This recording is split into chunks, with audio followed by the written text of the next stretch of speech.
दूसरा प्रश्न, सदा से खोजियों का यह अवलोकन रहा है कि परमात्मा उपलब्धि अत्यंत दुस्साध्य घटना है,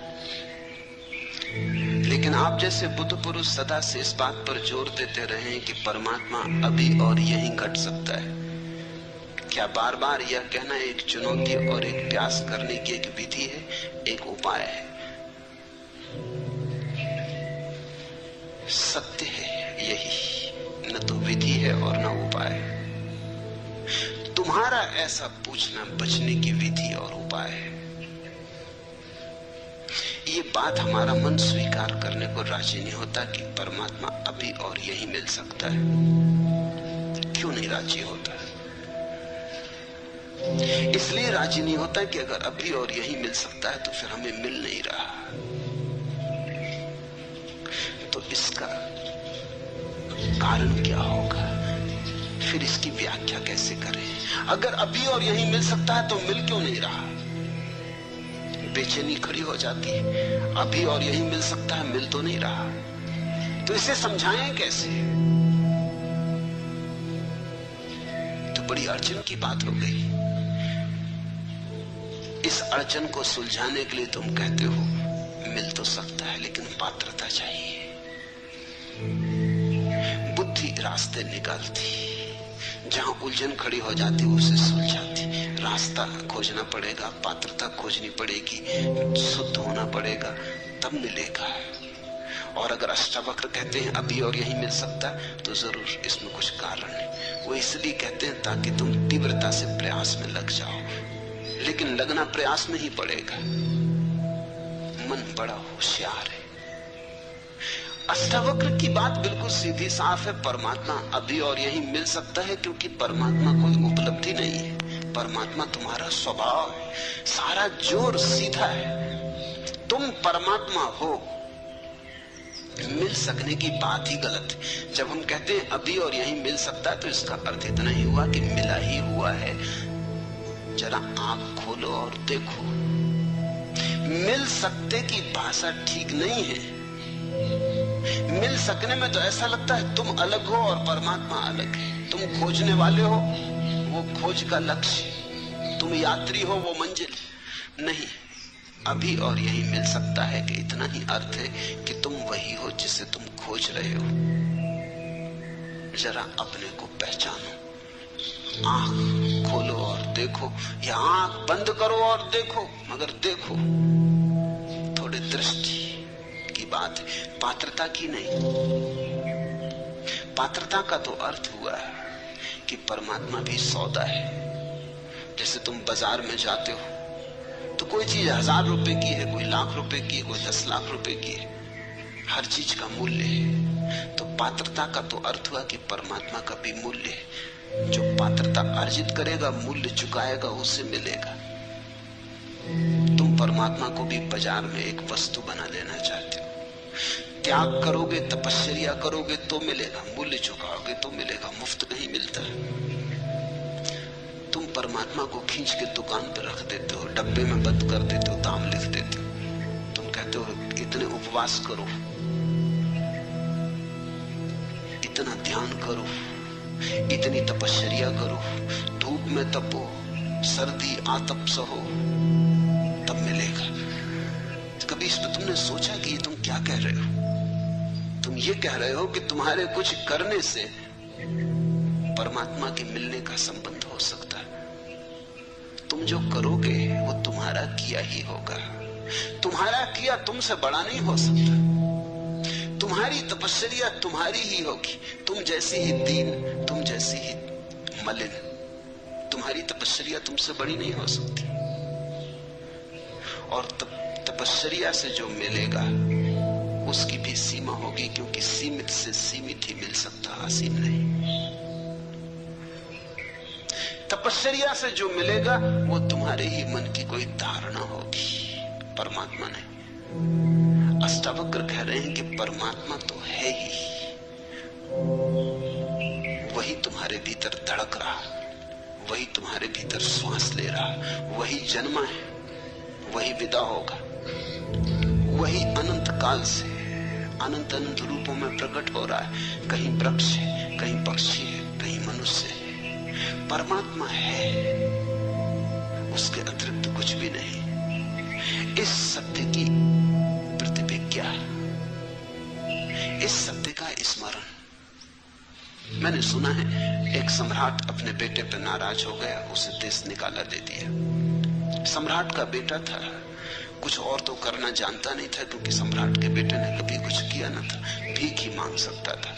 जब कोई सम्राट न रह जाए तो भिखमंगे के सिवा और कोई उपाय नहीं बचता।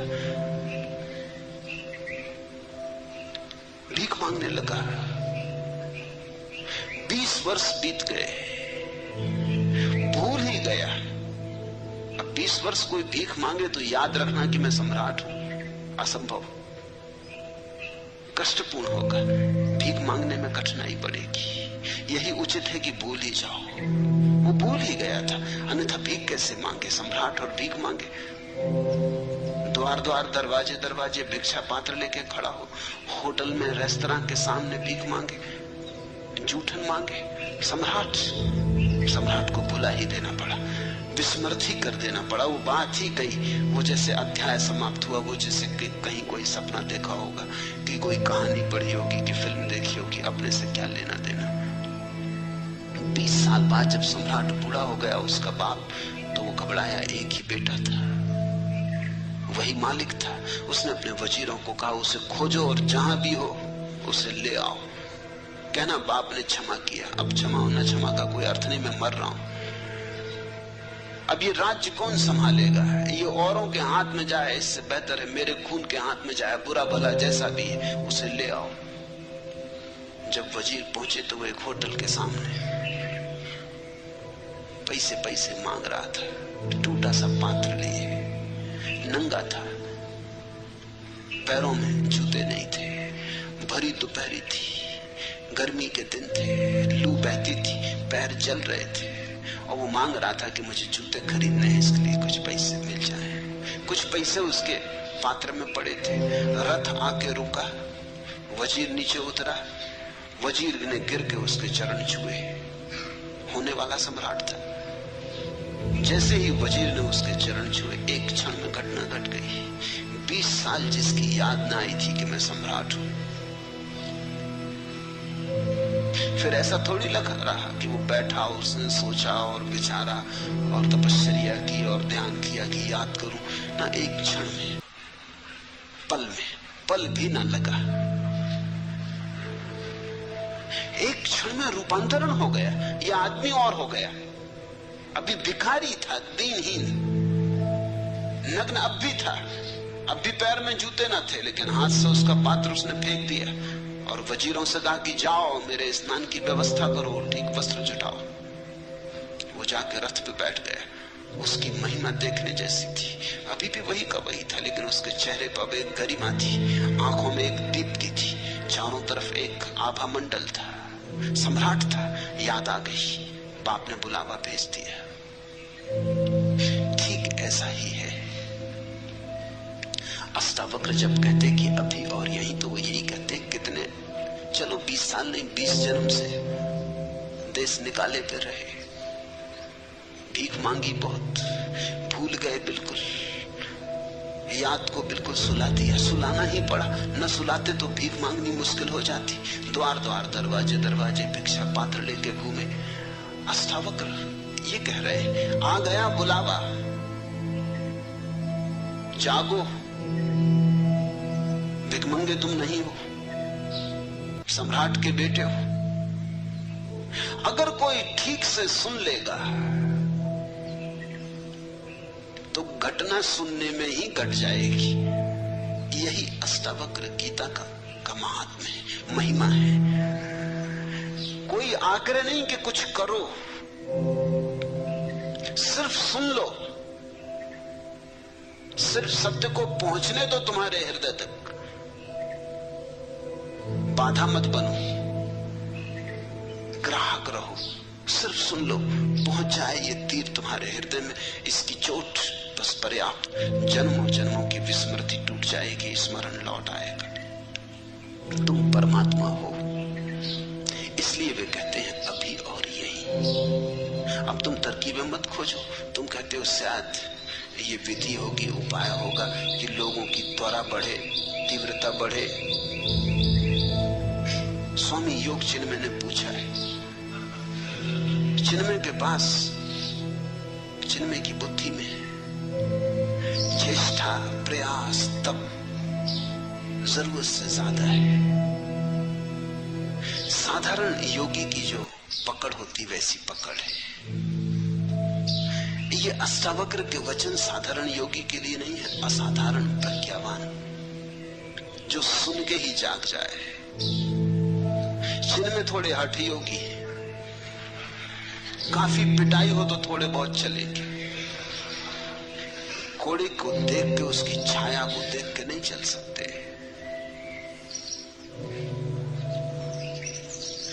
हंसना मत, क्योंकि जिनमें जैसे ही अधिक लोग हैं। हंस के तुम ये मत सोचना कि तुमने हंस लिया तो तुम चिन्मय से भिन्न हो, कि देखो तुम तो हंसे। चिन्मय ने कम से कम हिम्मत करके पूछा, तुमने पूछा नहीं, बस इतना ही फर्क है। हो तुम भी वही। ये अष्टावक्र की गीता पूरी हो जाएगी, और अगर तुम परमात्मा न हो गए तो समझ लेना कि वही हो, कोई फर्क नहीं। अगर इस सुनने में तुम जाग जाओ और परमात्मा हो जाओ तो ही घोड़े की छाया ने काम किया। सदा से खोजियों का यह अवलोकन रहा है कि परमात्मा उपलब्धि अत्यंत दुस्साध्य घटना है। खोजी शुरू से ही भ्रांत है। खोजी का अर्थ ही यह है कि वो मान लिया है कि परमात्मा को खोजना है, कि परमात्मा को खो दिया है।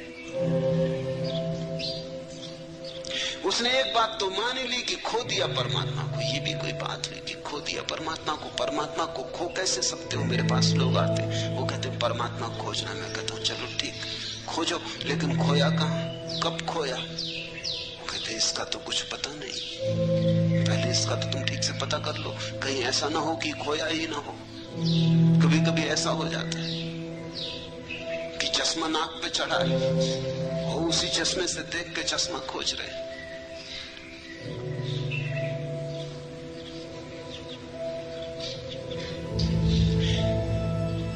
कहीं ऐसा ना हो कि परमात्मा नाक पे चढ़ा हो और तुम उसी परमात्मा से खोज रहे हो। ऐसा ही है। खोजी बुनियादी रूप से भ्रांत है। उसने एक बात तो मान ली कि परमात्मा खो दिया है, या परमात्मा को अब तक खोजा नहीं, पाया नहीं, वो कहीं दूर है, उसे खोजना है। खोज से कभी परमात्मा नहीं मिलता। खोज खोज के तो इतना ही पता चलता है, खोजने में कुछ भी नहीं है। एक दिन खोजते खोजते खोज गिर जाती, खोज के गिरते ही परमात्मा मिलता है। बुद्ध ने 6 वर्ष तक खोजा, खूब खोजा। उनसे बड़ा खोजी और कहां खोजोगे? जहां जहां खबर मिली कि कोई ज्ञान को उपलब्ध है, वहां वहां गए, सभी चरणों में सिर रखा। जो गुरुओं ने कहा वही किया। गुरु भी थक गए उनसे, क्योंकि गुरु उन शिष्यों से कभी नहीं थकते जो आज्ञा का उल्लंघन करते हैं। उनसे कभी नहीं थकते, क्योंकि उनके पास सदा कहने को कि तुम आज्ञा मान ही नहीं रहे, इसलिए कुछ नहीं घट रहा है, हम क्या करें। गुरु को बड़ी सुविधा है अगर तुम गुरु की न मानो। वह सदा कह सकता है कि तुमने माना ही नहीं, मानते तो घट जाता। मगर बुद्ध के साथ गुरु मुश्किल में पड़ गए। जो गुरुओं ने कहा बुद्ध ने वही किया।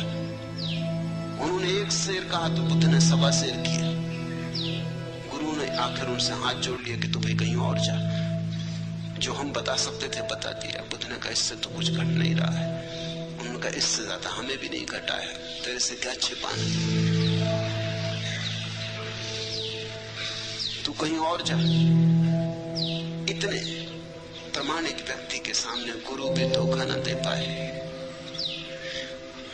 सब तरफ खोज के बुद्ध ने आखिर पाया कि नहीं, खोजने से मिलता ही नहीं। संसार तो व्यर्थ था ही, अध्यात्म भी व्यर्थ हुआ। भोग तो व्यर्थ हो ही चुका था। जिस दिन महल छोड़ा उस दिन व्यर्थ हो चुका था, इसीलिए छोड़ा। योग भी व्यर्थ हुआ, न भोग में कुछ है न योग में कुछ है। अब क्या करें? अब तो करने को ही कुछ ना बचा। अब तो कर्ता होने के लिए कोई सुविधा न रही। इस सूत्र को ठीक से समझना। न भोग बचा, न योग बचा, न संसार बचा, न स्वर्ग बचा। तो कर्ता होने के लिए जगह ही न बची। कुछ करने को बचे तो कर्ता बच सकता है, कुछ करने को न बचा। उसी रात घटना घटी। उस सांझ बोधि वृक्ष के नीचे वे बैठे तो करने को कुछ भी न था। बड़ी हैरानी में पड़े। संसार छोड़ दिया था तो योग पकड़ लिया था, भोग छोड़ दिया था तो अध्यात्म पकड़ लिया था। कुछ तो करने को था तो मन उलझा था। अब मन को कोई जगह न बची। मन का पक्षी तड़फड़ाने लगा, कोई जगह नहीं। मन के लिए जगह चाहिए, अहंकार के लिए कर्ता का रस चाहिए, कर्तव्य चाहिए। कुछ करने को हो तो अहंकार बचे। कुछ था ही नहीं करने को। जरा थोड़ा सोचो। एक गहन उदासीनता जिसको अष्टावक्र वैराग्य कहते, वो उदय हुआ। योगी विरागी नहीं है, क्योंकि योगी नए भोग खोज रहा है।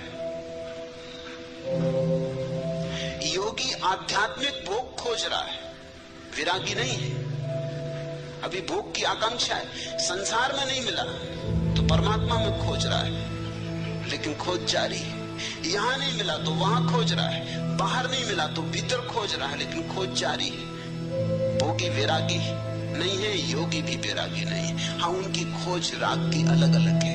एक बाहर की तरफ जाता है, एक भीतर की तरफ जाता, लेकिन जाते दोनों। उस रात बुद्ध को जाने को कुछ न बचा, न बाहर न भीतर। उस रात की तुम जरा कल्पना करो। उस रात को जरा जगाओ और सोचो कि कैसी वो रात रही होगी।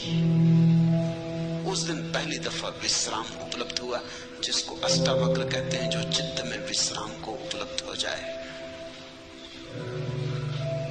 तो सत्य उपलब्ध हो जाता। उस दिन विश्राम उपलब्ध हुआ। जब तक कुछ करने को शेष है तब तक श्रम जारी रहता है। जब तक कुछ करने को शेष है तनाव जारी रहता। अब तनाव करके भी क्या करना? शरीर भी ढीला छूट गया, मन भी ढीला छूट गया। वो उस वृक्ष के नीचे पड़ गए और सो गए। सुबह जब उनकी आंख खुली तो ऐसी खुली जैसी सबकी खुलनी चाहिए। सुबह जब आंख खुली तो पहली दफा खुली। सदियों सदियों से बंद थी वो आंख खुली। सुबह जब आंख खुली तो भोर का आखिरी तारा डूबता था। उस भोर के आखिरी तारे को उन्होंने डूबते हुए देखा। इधर बाहर भोर का आखिरी तारा डूब गया, उधर भीतर भी मन की आखिरी रेखा विसर्जित हो गई। कुछ भी ना था, भीतर कोई भी ना बचा। सन्नाटा था, शून्य था, विराट शून्य था, आकाश था। कहते हैं बुद्ध 7 दिन वैसे ही बैठे रहे, मूर्तिवत, हिले नहीं, डुले नहीं। कहते हैं देवता घबरा गए। आकाश से देवता उतरे, ब्रह्मा उतरे, चरणों में पड़े और कहा आप कुछ बोले। ऐसी घटना सदियों में घटती है,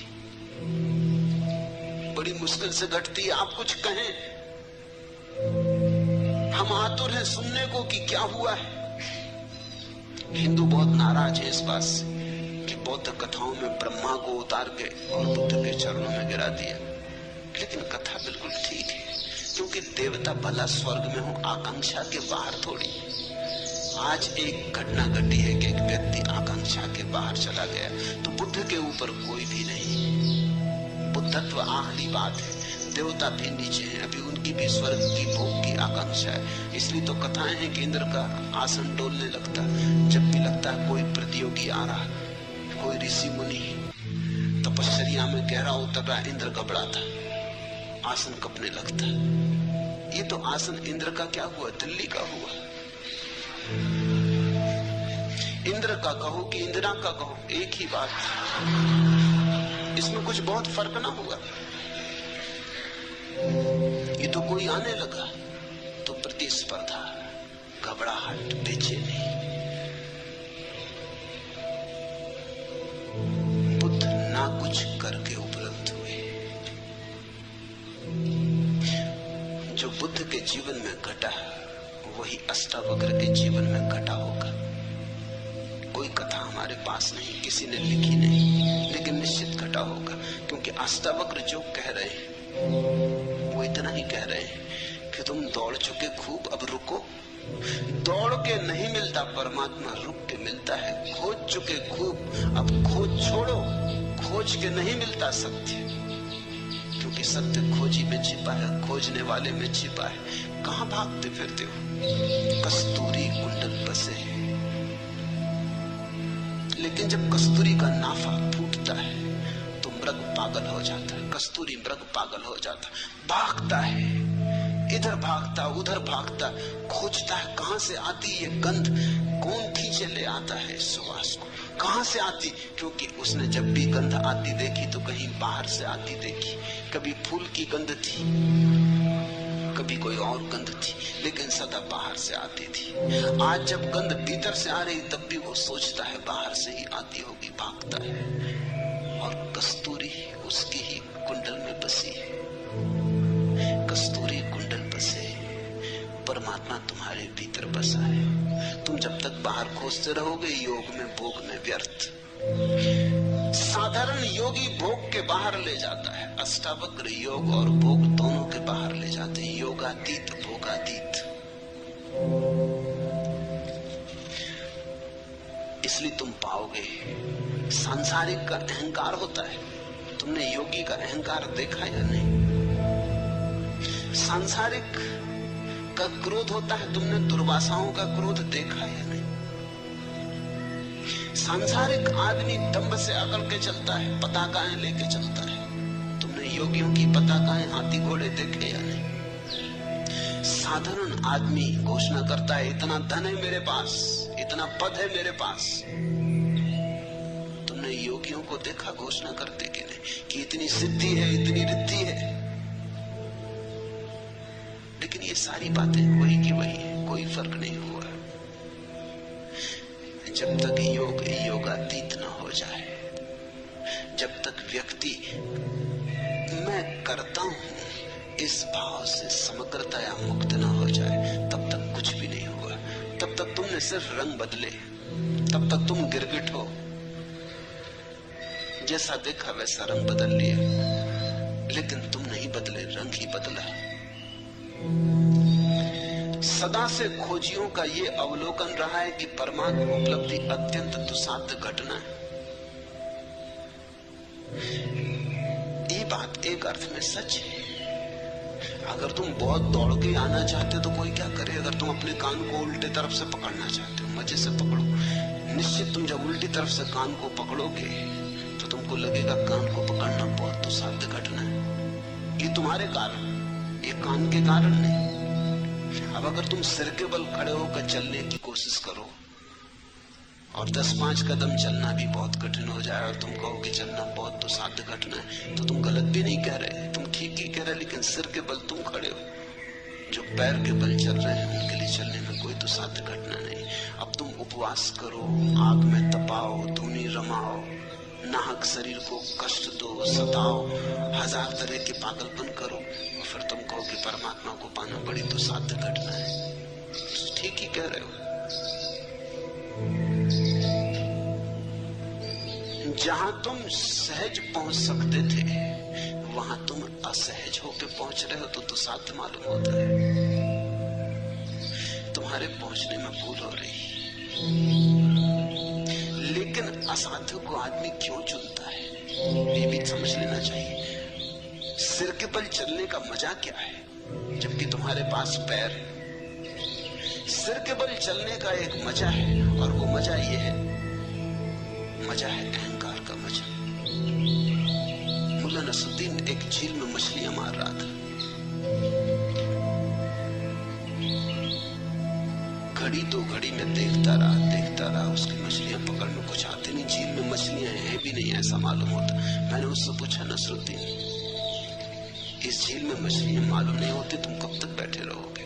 वो पास की दूसरी झील है, वहां क्यों नहीं मछलियां मारते? यहाँ कोई दूसरा मछुआ दिखाई भी नहीं पड़ता, वहीं सब मछुए। नसरुद्दीन ने कहा वहां मारने से सारी क्या? अरे वहां इतनी मछलियां हैं कि मछलियों को तैरने के लिए जगह भी नहीं, वहां मारी तो क्या मारी। यहां मछली मारो तो कोई बात। असाध्य में भी आकर्षण है। जितना असाध्य काम हो उतना अहंकार मजबूत होता है। यहां मछली मारो तो कुछ है, जो सभी कर रहे हैं वही तुमने किया तो क्या सार है? सभी पैर के बल चल रहे हैं, तुम भी चले तो क्या मजा? सिर के बल चलो। मेरे देखे परमात्मा से कोई संबंध नहीं है कठिनाइयों का। कठिनाइयों का संबंध अहंकार से। अहंकार कठिन को करने में मजा लेता, क्योंकि सरल तो सभी करते, उसमें क्या सार है? अगर तुम किसी से कहो कि हम पैर के बल चलते हैं तो लोग कहेंगे तुम्हारा दिमाग खराब हो गया, सभी चलते। लेकिन अगर तुम सिर के बल चलो तो अखबारों में नाम छपेगा, तो लोग तुम्हारे पास आने लगेंगे, लोग तुम्हारे चरणों में सिर झुकाएंगे कि तुम्हें कोई सिद्धि मिल गई कि तुम सिर के बल चलते हो। अहंकार की पूजा तभी हो सकती है जब तुम कुछ असाध्य करो। जैसे हिलरी चढ़ गया एवरेस्ट पर तो सारी दुनिया में खबर हुई। अब तुम जाओ और पूना की छोटी मोटी पहाड़ी पे चढ़ के खड़े हो जाओ और झंडा लगाने लगो, और तुम कहो कोई अखबार वाला भी नहीं आ रहा, कोई फोटोग्राफर भी नहीं आ रहा, मामला क्या है? आखिर ये भेदभाव क्यों हो रहा है? हिलरी के साथ इतना शोरगुल मचाया, इतिहास में नाम अमर रहेगा सदा के लिए, और हमारा कुछ भी नहीं हो रहा। हम भी वही कर रहे हैं, उसने भी झंडे गाड़ा। लेकिन एवरेस्ट पे चढ़ना कठिन है। 50-60 साल से लोग चढ़ने की कोशिश कर रहे थे, तब एक आदमी चढ़ पाया। इसलिए धीरे धीरे वहां रास्ता बन जाएगा, बस जाने लगेगी, कभी न कभी जाएगी। कोई सदा इतनी देर तक एवरेस्ट अपने को बचा नहीं सकता आदमी से। जब एक आदमी पहुंच गया तो सिलसिला शुरू हो गया। अभी कुछ देर पहले औरतें भी पहुंच गई, जब औरतें भी पहुंच गई तब और पहुंचने को क्या बाकी रहा? अब सब धीरे धीरे पहुंच रहे हैं। थोड़े दिन में वहां होटलें और बसें और सब पहुंच जाएंगी। फिर जाकर तुम झंडा गाड़ना, जब बस वगैरह सब चलने लगे वहां, तुम कहोगे ये वही जगह है जहां हिलरी ने झंडा गाड़ा। बड़ा भेदभाव हो रहा है, बड़ा पक्षपात हो रहा है। कठिन में अहंकार को मजा है। आदमी कई चीजों को कठिन कर लेता ताकि अहंकार को भरने में रस आ सके। हम बहुत सी चीजों को कठिन कर लेते हैं, जितनी कठिन कर लेते हैं उतना ही रस आने लगता है। कठिनाई परमात्मा को पाने में नहीं है, कठिनाई अहंकार का रस है। तो तुम जो कहते हो सदा से खोजियों का ये अवलोकन रहा है कि परमात्मा उपलब्धि अत्यंत दुस्साध्य घटना है, ये ठीक है। वो जो खोजी है अहंकारी है। और परमात्मा को खोजियों ने कब पाया? जब खोज छूट गई तब पाया। खोज छूटने पर ही मिलता है परमात्मा। जब तुम कहीं भी नहीं जा रहे, सिर्फ बैठे हो विश्राम में, परम विराम में, यात्रा शून्य जहां हो जाती। साधारणतः लोग सोचते हैं कि परमात्मा को पालेंगे तो फिर यात्रा नहीं होगी। बात बिल्कुल उल्टी है। यात्रा अगर तुम अभी छोड़ दो तो अभी परमात्मा मिल जाए। लोग सोचते हैं मंजिल मिल जाएगी तो फिर हम विश्राम करेंगे। हालत उल्टी है, तुम विश्राम करो तो मंजिल मिल जाए।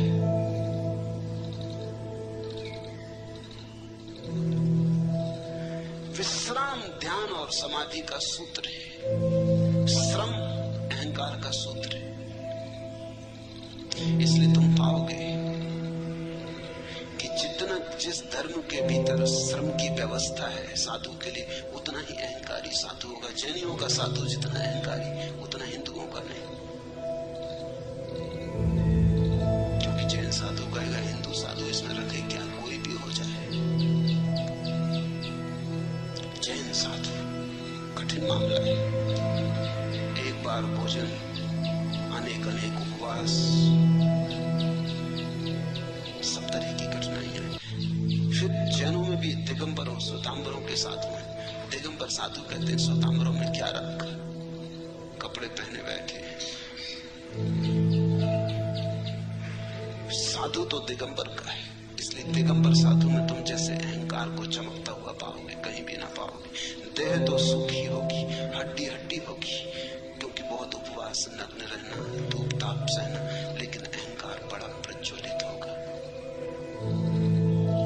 अकड़ उसकी वैसी जैसी हिलेरी की। हिंदुस्तान में मुश्किल से 20 दिगंबर मुनि है, श्वेतांबर मुनि तो 5-7 हजार है। हिंदुओं के तो सन्यासी 50 लाख है। और अगर मेरी चले तो सारी दुनिया को सन्यासी कर दूं। इसलिए मेरे सन्यासी होने में तो अहंकार हो ही नहीं सकता, क्योंकि कोई मैं कह ही नहीं रहा हूं कि तुम ऐसा करो वैसा करो। एक बहुत ही सरल मामला है, तुम गेरुए कपड़े पहन लो, सन्यासी हो।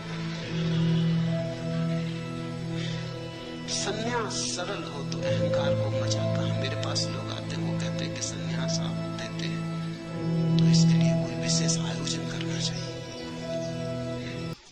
विशेष आयोजन सन्यास के लिए वो ठीक कहते हैं, क्योंकि ऐसा होता है। अगर जैन दीक्षा होती तो देखा कैसा बैंड बाजे, घोड़ा इत्यादि बजता है और सब मजा आता है और लगता है कोई बड़ी घटना घट रही, कोई सिंहासन पर चढ़ाया जा रहा। सन्यास भी सिंहासन जैसा हो गया और लोग जय जयकार करते हैं कि कोई बड़ी घटना घट रही। और मैं सन्यास ऐसा चुपचाप दे देता हूँ, किसी को पता नहीं चलता। पोस्ट से भी दे देता हूँ, मुझे भी पता नहीं चलता कौन सज्जन है, उनको भी पता नहीं चलता। मेरे देखे सन्यास सरल होना चाहिए। मेरे देखे परमात्मा विश्राम में मिलता है, अहंकार में नहीं। कृत्य नहीं है, खोज नहीं है, परमात्मा मिला ही हुआ है। तुम जरा हल्के हो जाओ, तुम जरा शांत हो जाओ, तुम जरा रुको, अचानक तुम पाओगे वो सदा से था।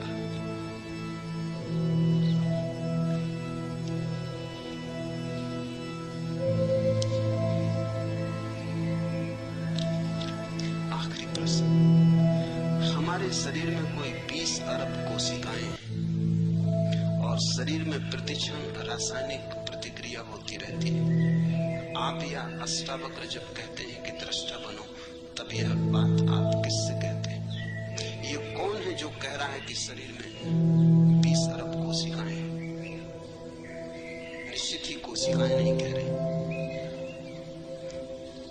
एक कोशिका बाकी कोशिकाओं का हिसाब भी नहीं लगा सकती। ये 20 अरब कोशिकाएं हैं शरीर में, अरबों खरबों सेल हैं शरीर में। ये कौन कह रहा है? ये किसने पूछा? ये किसको पता चला? जरूर तुम्हारे भीतर कोशिकाओं से भिन्न कोई है जो गिनती कर लेता कि 20 करोड़ कोशिकाएं। हमारे शरीर में कोई 20 अरब कोशिकाएं हैं और शरीर में प्रतिक्षण रासायनिक प्रतिक्रिया होती रहती है। आप या अष्टावक्र जब कहते हैं कि दृष्टा बनो, तब यह बात आप किससे कहते हैं? उसी से जो कह रहा है कि 20 अरब कोशिकाएं हैं। यदि मस्तिष्क की कोशिकाओं से कहते हैं तो बात व्यर्थ है, क्योंकि बुद्धि नश्वर है। नहीं, हम कह भी नहीं रहे मस्तिष्क की कोशिकाओं से, हम तुमसे कह रहे हैं। अष्टावक्र भी तुमसे बोल रहे हैं। अष्टावक्र इतने बुद्धू नहीं कि तुम्हारे मस्तिष्क की कोशिकाओं से बोल रहे हैं, तुमसे बोल रहे हैं। तुम्हारा होना तुम्हारी कोशिकाओं के पार है। तुम कोशिकाओं का उपयोग कर रहे हो, सच। जैसे कार में बैठा हुआ ड्राइवर कार चला रहा है, दौड़ा जा रहा है, कार की गति से दौड़ा जा रहा है, 100 मील प्रति घंटे चला जा रहा है। लेकिन फिर भी वो जो ड्राइवर भीतर है वो कार नहीं है। और अगर एक सिपाही सीटी बजाए कि रुको, और वो पूछे कि किससे कह रहे हैं? कार के इंजन से, क्योंकि चल तो इंजन रहा है। किससे कह रहे हैं? पेट्रोल से। चला तो पेट्रोल रहा। किससे कह रहे हैं? पहियों से, क्योंकि दौड़ तो पहिए रहे। तो क्या कहेगा पुलिस का सिपाही? वही मैं तुमसे कहता हूं कि सीटी तुम्हारे लिए बजा रहा है।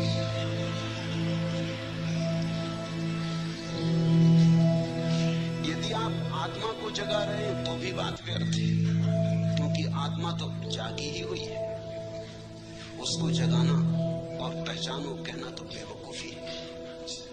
बिल्कुल ठीक बात है, आत्मा तो जागी हुई रही, उसको जगाने का कोई उपाय नहीं और हम उसको जगा भी नहीं रहे। मामला कुछ ऐसा है कि तुम बने हुए पड़े हो, जागे हुए पड़े और आंखें बंद किए। सोए को जगाना तो बहुत आसान है, हिलाओ डुलाओ पानी छिड़को, जागेगा। जागा हुआ अगर कोई आदमी पड़ा हो, आंखें बंद करके ढोंग करता हो सोने का, इसको कैसे जगाओ? छिड़को पानी, कोई फर्क नहीं पड़ता। हिलाओ डुलाओ, कोई डर के फिर करवट लेके सो जाता है। पुकारो, नाम सुन लेता है, बोलता नहीं। ऐसी तुम्हारी हालत है। जागे हुए को जगाना कोई अर्थ नहीं रखता, लेकिन जागा हुआ सोने का बहाना कर रहा है, इसलिए जगाने की जरूरत है। सोए हुए को जगा नहीं रहे, क्योंकि आत्मा सो नहीं सकती। जो सोया है वो शरीर है, जो शरीर है उसे जगाया नहीं जा सकता, और जो आत्मा जागी हुई है उसे जगाने का कोई अर्थ नहीं। बिल्कुल ठीक कहते हो, बड़े ज्ञान की बात कह रहे हो, मगर उधार होगी, क्योंकि खुद की समस्या आई होती तो पूछते ही नहीं। अष्टावक्र यम में उसको जगा रहे हैं जो जागा हुआ है और भूल गया कि हम जागे हुए। जो जागा हुआ है और सोने के बहाने में पड़ गया है, सोने का खेल खेल रहा है। इसलिए तो कठिनाई है, जगाने में बड़ी कठिनाई है। आप लोगों को भ्रम में तो नहीं डाल रहे हैं। तुम सोचते हो लोग भ्रम में है नहीं। अगर लोग भ्रम में नहीं है तो निश्चित ही मैं भ्रम में डाल रहा हूं, मगर अगर लोग भ्रम में नहीं है तो भ्रम में डाले कैसे जा सकेंगे? कितने बुद्ध पुरुष भ्रम में डाले जा सकते हैं। और अगर लोग भ्रम में हैं तो जो मैं कर रहा हूं भ्रम के बाहर लाने की चेष्टा है। जो भी तुम हो उससे उल्टा मैं कर रहा हूं। अगर तुम सोचते हो तुम भ्रम में हो तो ये चेष्टा जगाने की, अगर तुम सोचते हो तुम जागे हुए हो तो ये चेष्टा तुम्हें भ्रम में डालने की। लेकिन अगर तुम जागे हुए हो तो कौन तुम्हें भ्रम में डाल देगा? ख्याल रखना, तुम्हारे अतिरिक्त तुम्हें भ्रम में कोई भी नहीं डाल सकता।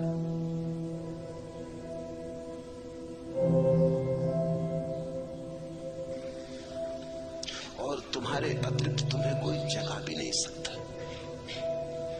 जगाने की चेष्टा कोई कर सकता है, लेकिन जब तक तुम सहयोग न करोगे तुम जागोगे नहीं, क्योंकि ये नींद थोड़ी है कि कोई तोड़ दे। तुम बने हुए पड़े हो, तुम्हारा सहयोग जरूरी है। सहयोग का अर्थ ही शिष्यत्व है। सहयोग का अर्थ ही है कि कोई जगाने वाले के पास तुम जाते हो, तुम कहते हो मेरी पुरानी आदत हो गई अपने को धोखा देने की, जरा मुझे साथ दे, जरा मुझे सहारा दे कि इस आदत के बाहर निकाल ले। एक युवती मेरे पास आई और उसने कहा कि उसे कुछ मादक द्रव्य लेने की आदत हो गई, बाहर आना चाहती, बड़ी आकांक्षा है बाहर निकल आने की, बड़ी आतुर है कि किस तरह बाहर निकल आए। लेकिन वो जो आदत पड़ गई मादक द्रव्यों की वो इतनी गहरी हो गई है, वो शरीर की कोशिकाओं में पहुंच गई है। अगर न ले मादक द्रव्य तो ऐसी पीड़ा और बेचैनी सारे शरीर में होती कि न तो सो सकती, न उठ सकती, न बैठ सकती। तो लेना ही पड़ता है, और लेती है तो पीड़ा होती मन को कि ये क्या चाल हो गया। अब वो मेरे पास आई कि मुझे बाहर निकालने आपके हाथ का सहारा चाहिए। बस ऐसी ही अवस्था है। जन्मों जन्मों तक सोने के अभ्यास को तुमने बहुत गहरा कर लिया है, जागे हुए को सोने के भ्रम में डाल दिया है, सम्राट को भिखारी मान लिया, लेकिन इतने जन्मों तक माना है कि आज अपने ही अभ्यास के कारण, सिर्फ सुन लेने से कुछ नहीं होता। तुम मेरी बात सुन ले सकते हो, उससे कुछ भी ना होगा, जब तक कि तुम उसे गुनो ना, जब तक कि तुम राजी ना हो जाओ। तुम्हारे अतिरिक्त तुम्हें कोई जगा ना सकेगा। नहीं तो एक बुद्ध पुरुष काफी था, शोरगुल मचा के सबको जगा देता, ढोल डमास पीट देता और सबको जगा देता। इधर 100 आदमी सो रहे हो तो एक आदमी जगाने के लिए काफी। वस्तु तो आदमी की भी जरूरत नहीं, अलार्म घड़ी भी जगा देती। एक आदमी आ जाए और ढोल पीट दे, सब उठ जाएंगे, घंटा बजा दे, सब उठ जाएंगे। लेकिन ये क्यों नहीं हो सका कि बुद्ध पुरुष हुए, महावीर हुए, अष्टावक्र हुए, कृष्ण हुए, क्राइस्ट हुए, जरथुस्त्र, लाओत्सु, इन लोगों ने ऐसा क्यों ना किया कि जोर से घंटा बजा देते और सारी पृथ्वी जाग जाती। घंटा खूब बजाया, मगर कोई सो रहा हो तो जागे। यहाँ बने हुए लोग पड़े, वो आंखें बंद किए पड़े, वो सुन लेते घंटे को, कहते बजाते रहो, देखे कौन हमको जगाता है। जब तुम जागना चाहोगे तो जागोगे। भ्रम में मैं तुम्हें डाल नहीं सकता, भ्रम में तो तुम हो। अब और भ्रम में तुम्हें क्या डाला जा सकता है? तुम्हें और भी भटकाया जा सकता है। तुम सोचते हो और कुछ भटकने को बचा है। इससे नीचे तुम और गिर सकते हो, गिरने की कोई और जगह है? लोभ जितना तुम्हारे भीतर है, इससे थोड़ा इंच भर और ज्यादा हो सकता है। क्रोध तुम्हारे भीतर है, इससे थोड़ा और ज्यादा हो सकता है। एक रत्ती मासा, वासना ने जैसा तुम्हें घेरा है, और वासना बढ़ सकती। तुम आखिरी जगह खड़े हो। जो प्रथम होना चाहिए वो आखिर खड़ा है, जो सम्राट होना चाहिए वो भिखमंगा होकर खड़ा है। इससे पीछे तुम अब जा भी नहीं सकते, इसके पार गिरने का उपाय भी नहीं है।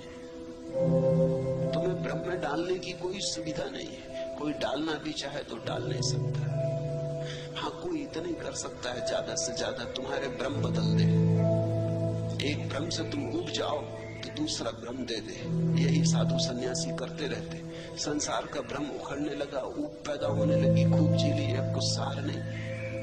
देख लिया तो अध्यात्म का भ्रम पैदा करते, कहे कि चलो अब स्वर्ग का मजा लो, अब थोड़ा पुण्य करो, त्याग तपस्या करो, स्वर्ग में अप्सराएं भोगो। यहाँ बहुत भोग ली, कुछ पाया नहीं। यहाँ चुल्लू चुल्लू शराब पीते रहे, वहां बहिश्त में फिरदौस में झरने बह रहे शराब के, डुबकियां लगाना। यहाँ क्या रखा है? स्वर्ग में स्वर्ण के महल है, हीरे जवाहरातों के वृक्ष, वहां मजा लो। कल्प वृक्ष है, उनके नीचे बैठो। यहाँ तो रोना पीना, रोना धोना खूब कर लिया, लेकिन ये नया भ्रम। मैं तुम्हें कोई नया भ्रम नहीं दे रहा, मैं तुमसे सिर्फ इतना कह रहा हूं, काफी भ्रम देख लिए, अब थोड़ा जागो।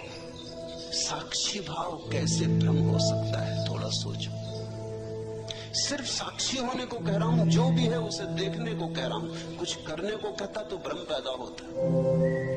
तुमसे कहता कि ये छोड़ के ये करो तो भ्रम पैदा होता। तुमसे सिर्फ इतना ही कह रहा हूं, जो भी कर रहे हो, जहां भी हो, भोगी हो, योगी हो, जो भी हो, हिंदू हो, मुसलमान हो, मस्जिद में, मंदिर में हो, जहां भी हो, जागो, जाग के देखो। जागने में कैसे भ्रम हो सकता है? जागे हुए आदमी को भ्रम की कोई संभावना नहीं रह जाती।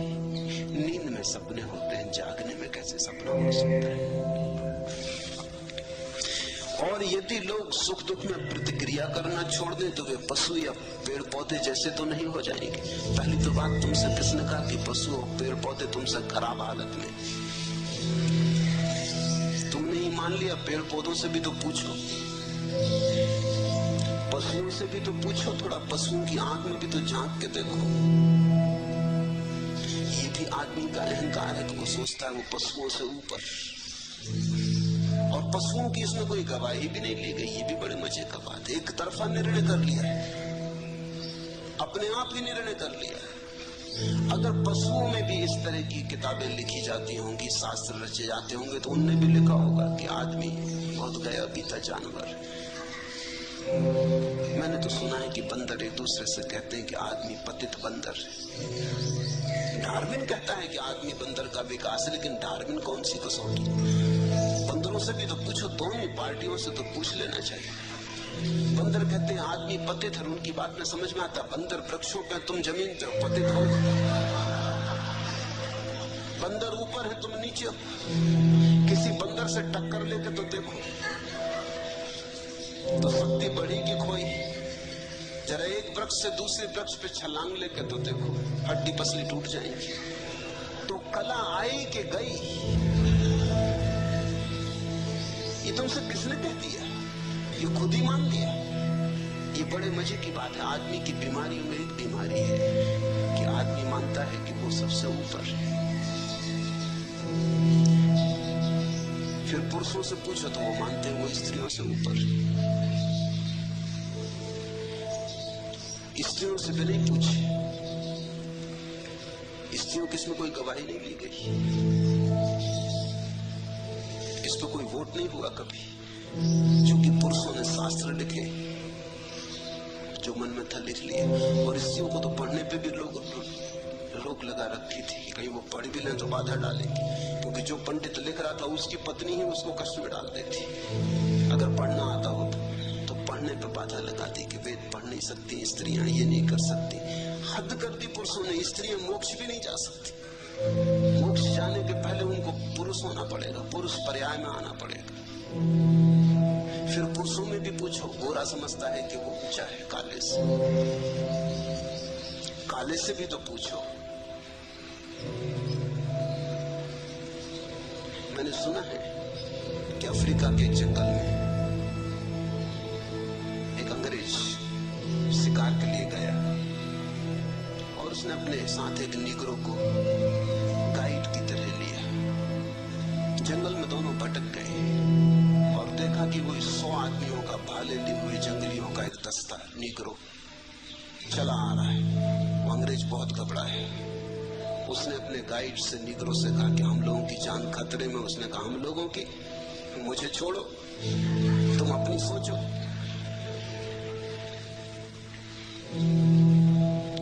मेरी क्यों खतरे में होगी?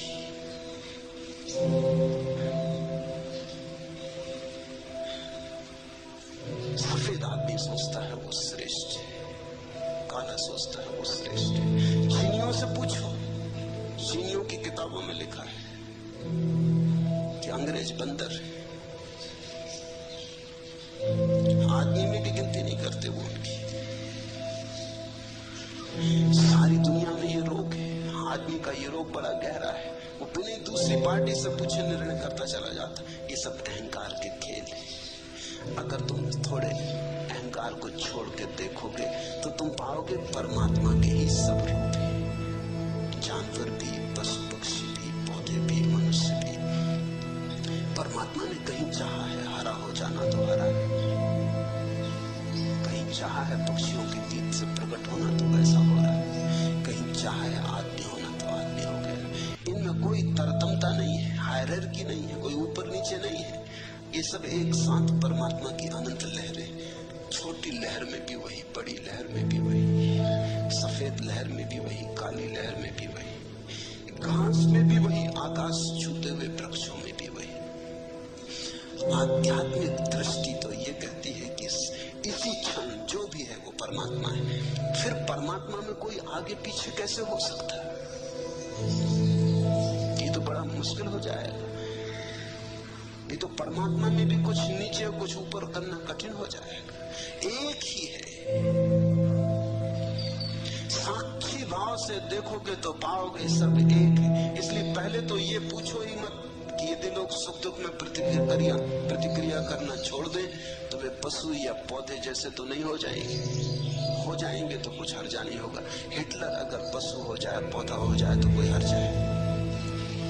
हाँ, दुनिया में करोड़ों लोग मरने से बच जाएंगे और तो कुछ हर्जा नहीं हो जाएगा। नादिर शाह अगर शेर होता तो कोई हर्जा होता? 10-5 आदमियों को मार कर तृप्त हो जाता, भोजन के लिए ही मारता, ऐसे अकारण लाशों से तो नहीं भर देता दुनिया को। इतना तो पक्का है कि पशुओं ने अभी तक एटम बम जैसी कोई चीज नहीं खोजी। नखून से काम लेते हैं, बड़े पुराने ढंग से काम चलता है। भोजन के लिए मारते हैं। आदमी अकेला जानवर है जो बिना भोजन की इच्छा के भी मारता है। आदमी जाता है जंगल में शिकार करने, पशुओं पक्षियों को मारता और कहता है आखेट के लिए आए, खेल के लिए आए। और अगर सिंह उस पर हमला कर दे तो वो आखेट नहीं, फिर नहीं कहता कि सिंह खेल कर रहा है, करने दो, आखेट हो रही। खेल के लिए मारते हो, कोई पशु नहीं मारता खेल के लिए। और एक और बड़े मजे की बात है कि कोई पशु अपने वर्ग में नहीं मारता। कोई सिंह किसी दूसरे सिंह को मारता नहीं, कोई बंदर किसी दूसरे बंदर की हत्या नहीं करता। सिर्फ आदमी अकेला जानवर है जो आदमियों को मारता है। चींटी चींटी को नहीं मारती, हाथी हाथी को नहीं मारता, कुत्ता कुत्ते को नहीं मारता। लड़ झगड़ ले, मारने वगैरह की बात नहीं करते, हत्या नहीं करते। आदमी अकेला जानवर है जो एक दूसरे की हत्या करता है। आदमी में ऐसा है क्या जिसके लिए तुम इतने परेशान हो रहे हो? खो भी जाएगा तो क्या खो जाएगा? पेड़ पौधे बहुत सुंदर है, पशु बड़े निर्दोष है। मगर मैं ये नहीं कह रहा कि तुम पेड़ पौधे या पशु हो जाओ, मैं सिर्फ ये कह रहा हूं कि अहंकार छोड़ो। और दूसरी बात, ये मैंने कहा भी नहीं कि सुख और दुख में प्रतिक्रिया करना छोड़ दें। ये अष्टावक्र ने भी कहा नहीं। सुख दुख में समता रखने का अर्थ सुख दुख में प्रतिक्रिया करना छोड़ देना नहीं है। सुख दुख में समता रखने का अर्थ केवल इतना ही है कि मैं साक्षी रहूंगा। दुख होगा तो दुख को देखूंगा, सुख होगा तो सुख को देखूंगा। इसका यह अर्थ थोड़ी है कि जब तुम बुद्ध को कांटे चुभाओगे तुमको दुख नहीं होता। बुद्ध को कांटे चुभाओगे तो तुमसे ज्यादा दुख होता है, क्योंकि बुद्ध तुमसे ज्यादा संवेदनशील है। तुम तो पथरीले हो, बुद्ध तो कोमल कमल की तरह है। तुम जब बुद्ध को कांटे चुभाओगे तो बुद्ध को पीड़ा तुमसे ज्यादा होती, लेकिन पीड़ा हो रही शरीर में, बुद्ध ऐसा जान के दूर खड़े रहते। देखते हैं पीड़ा हो रही, जानते हैं पीड़ा हो रही, फिर भी अपना तादाद में पीड़ा से नहीं करते। जानते हैं मैं जानने वाला हूँ, ज्ञाता स्वरूप। प्रतिक्रिया छोड़ने को नहीं कहना, ये नहीं कहना घर में आग लग जाए तो तुम बैठे रहना तो तुम बुद्ध हो गए, भगना मत बाहर। भागते समय भी जानना कि घर जल रहा है, वो मैं नहीं जल रहा। और अगर शरीर भी जल रहा हो तो जानना कि शरीर जल रहा है, मैं नहीं जल रहा। इसका ये मतलब नहीं कि शरीर को जलने देना, शरीर को बाहर निकाल लाना। शरीर को कष्ट देने के लिए नहीं कह रहे।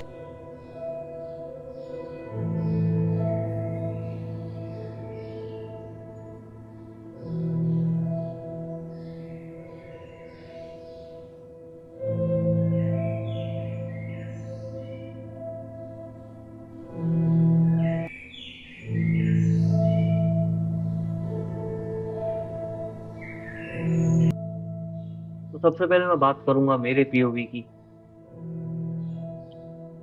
तो जो इसका कोर मैसेज था वो तो यही था कि परमात्मा यही और अभी है, और वो हमारे स्वभाव में है। जो हमारे स्वभाव में है उसे बाहर ढूंढने का क्या मतलब, या उसके पीछे भागने का, या किसी ट्रेड के थ्रू पाने का। जैसे उसने बोला कि हमने भगवान परमात्मा को कॉमोडिटी बना दिया, उस तरीके से पाने का क्या मतलब? क्योंकि वो तो हम ही हैं। मैं जो बोल रहा हूँ, आप सब लोग जितने भी सुन रहे हैं, हमारे आसपास ये बहती हवा, हमारे आसपास वो हवा में लहराते पत्ते, वो जमीन पर पड़े हुए पत्ते, वो जमीन, वो पानी, वो सब कुछ जो हमारे पास इस वक्त मौजूद है, और जो वो हम खुद हैं, वही तो परमात्मा है।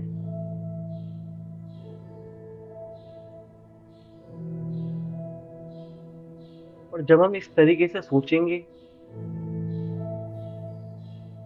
तो फिर इसमें उन सारी बातों का कॉन्सेप्ट ही खत्म हो जाता है कि मैं किसी और की बात से गुस्सा हूं, मैं किसी और के होने ना होने से नाराज हूँ, या मैं किसी भी चीज से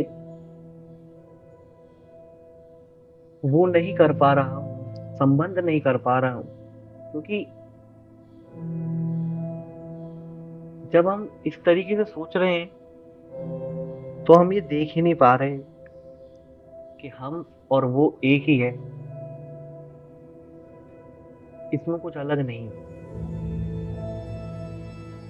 मैंने पर्सनली इस कॉन्सेप्ट को सबसे पहली बार संदीप माहेश्वरी सर की वीडियो में सुना था कि तुम ही भगवान हो और तुम ही ईश्वर हो। बहुत पहले की बात है ये, बहुत ज्यादा पहले की बात है। जब मैं उन्होंने बोला था कि इसको तुमको समझने में बहुत टाइम लगेगा, और कभी भी जब समझ में आएगा तो एक साथ समझ में आएगा, लेकिन समझने में किसी को बहुत टाइम लगेगा और किसी को समझ में ही नहीं आएगा, और जिसको जब समझ में आएगा वो एक पल में समझ में आएगा। ये मुझे आज भी याद है, उन्होंने जब अपनी उनकी एक वीडियो में बोला था। और आज जब मैं इस डिस्कोर्स को सुनता हूँ, और बस सुनता हूँ बड़े ध्यान से, तो मैं महसूस कर पाता हूँ कि उस वक्त उनकी उस बात का क्या मतलब रहा होगा, और असलियत में वो क्या फीलिंग थी जो वो अपनी बातों से जब मुझे समझाने की कोशिश कर रहे थे।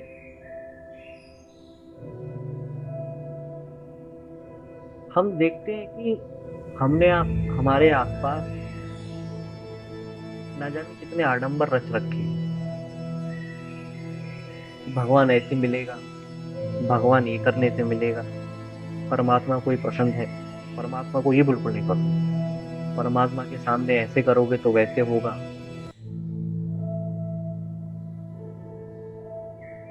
तो हम इन चीजों से परमात्मा को पा नहीं रहे, हम इन चीजों से उतना ही दूर होते जा रहे हैं ये करते हुए परमात्मा से, जितना हम इनके बिना करे नहीं थे। इस सम्राट की कहानी में ओशो ने बताया कि कैसे एक पल में, मात्र एक पल से भी कम में सम्राट को याद आ गया कि वो भिक्षु नहीं है, वो भीख मांगने वाला नहीं है, वो तो सम्राट है, और आने वाला यहाँ का महाराज है, इस जगह का जहाँ वो अभी इस वक्त नंगे पैर और फटे कपड़ों में खड़ा है। एक पल भी ना लगा उसे याद करने में कि असलियत में वह कौन है। इससे हम अपने आप को बहुत ज्यादा समझा सकते हैं, रिलेट करवा सकते हैं, और हम ये सोचने पर मजबूर हो जाते हैं, क्या कहीं हम भी तो वो सम्राट नहीं जो इस दुनिया में अपने आप को भिखारी की तरह रखे हुए हैं।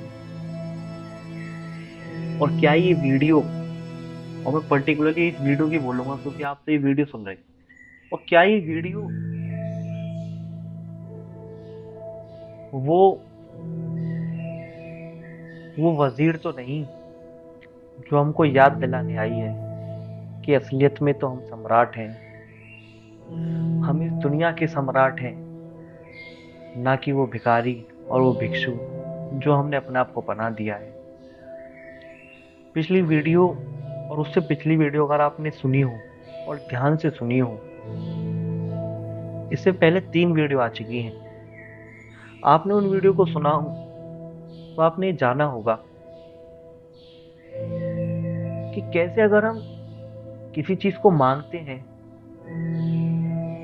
तो उस मांगने से पहले हम सबसे पहले खुद को ये बता देते हैं कि असलियत में ये हमारे पास नहीं है।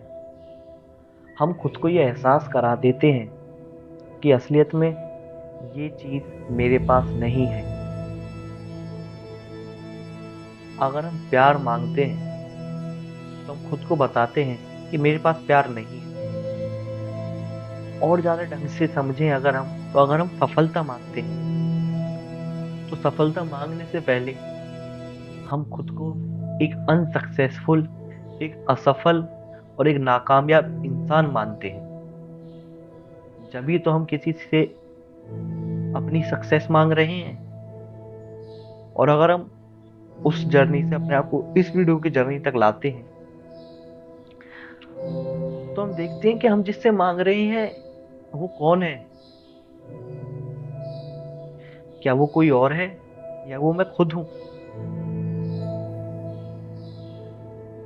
हमारे मॉडर्न टाइम में या हम आसपास जो हमारी मान्यताएं हैं, हम कहते हैं भगवान से मांग रहे हैं। और अगर हम इस वीडियो को और मतलब यहाँ तक अगर हम अष्टवक्र गीता की बात सुने, तो हम यहाँ जानते हैं कि परमात्मा और मैं, और परमात्मा और तुम, यानी मैं और तुम कुछ अलग नहीं है, हम सब एक हैं। हम सब चलते फिरते हर स्थिति में वो एक परमात्मा है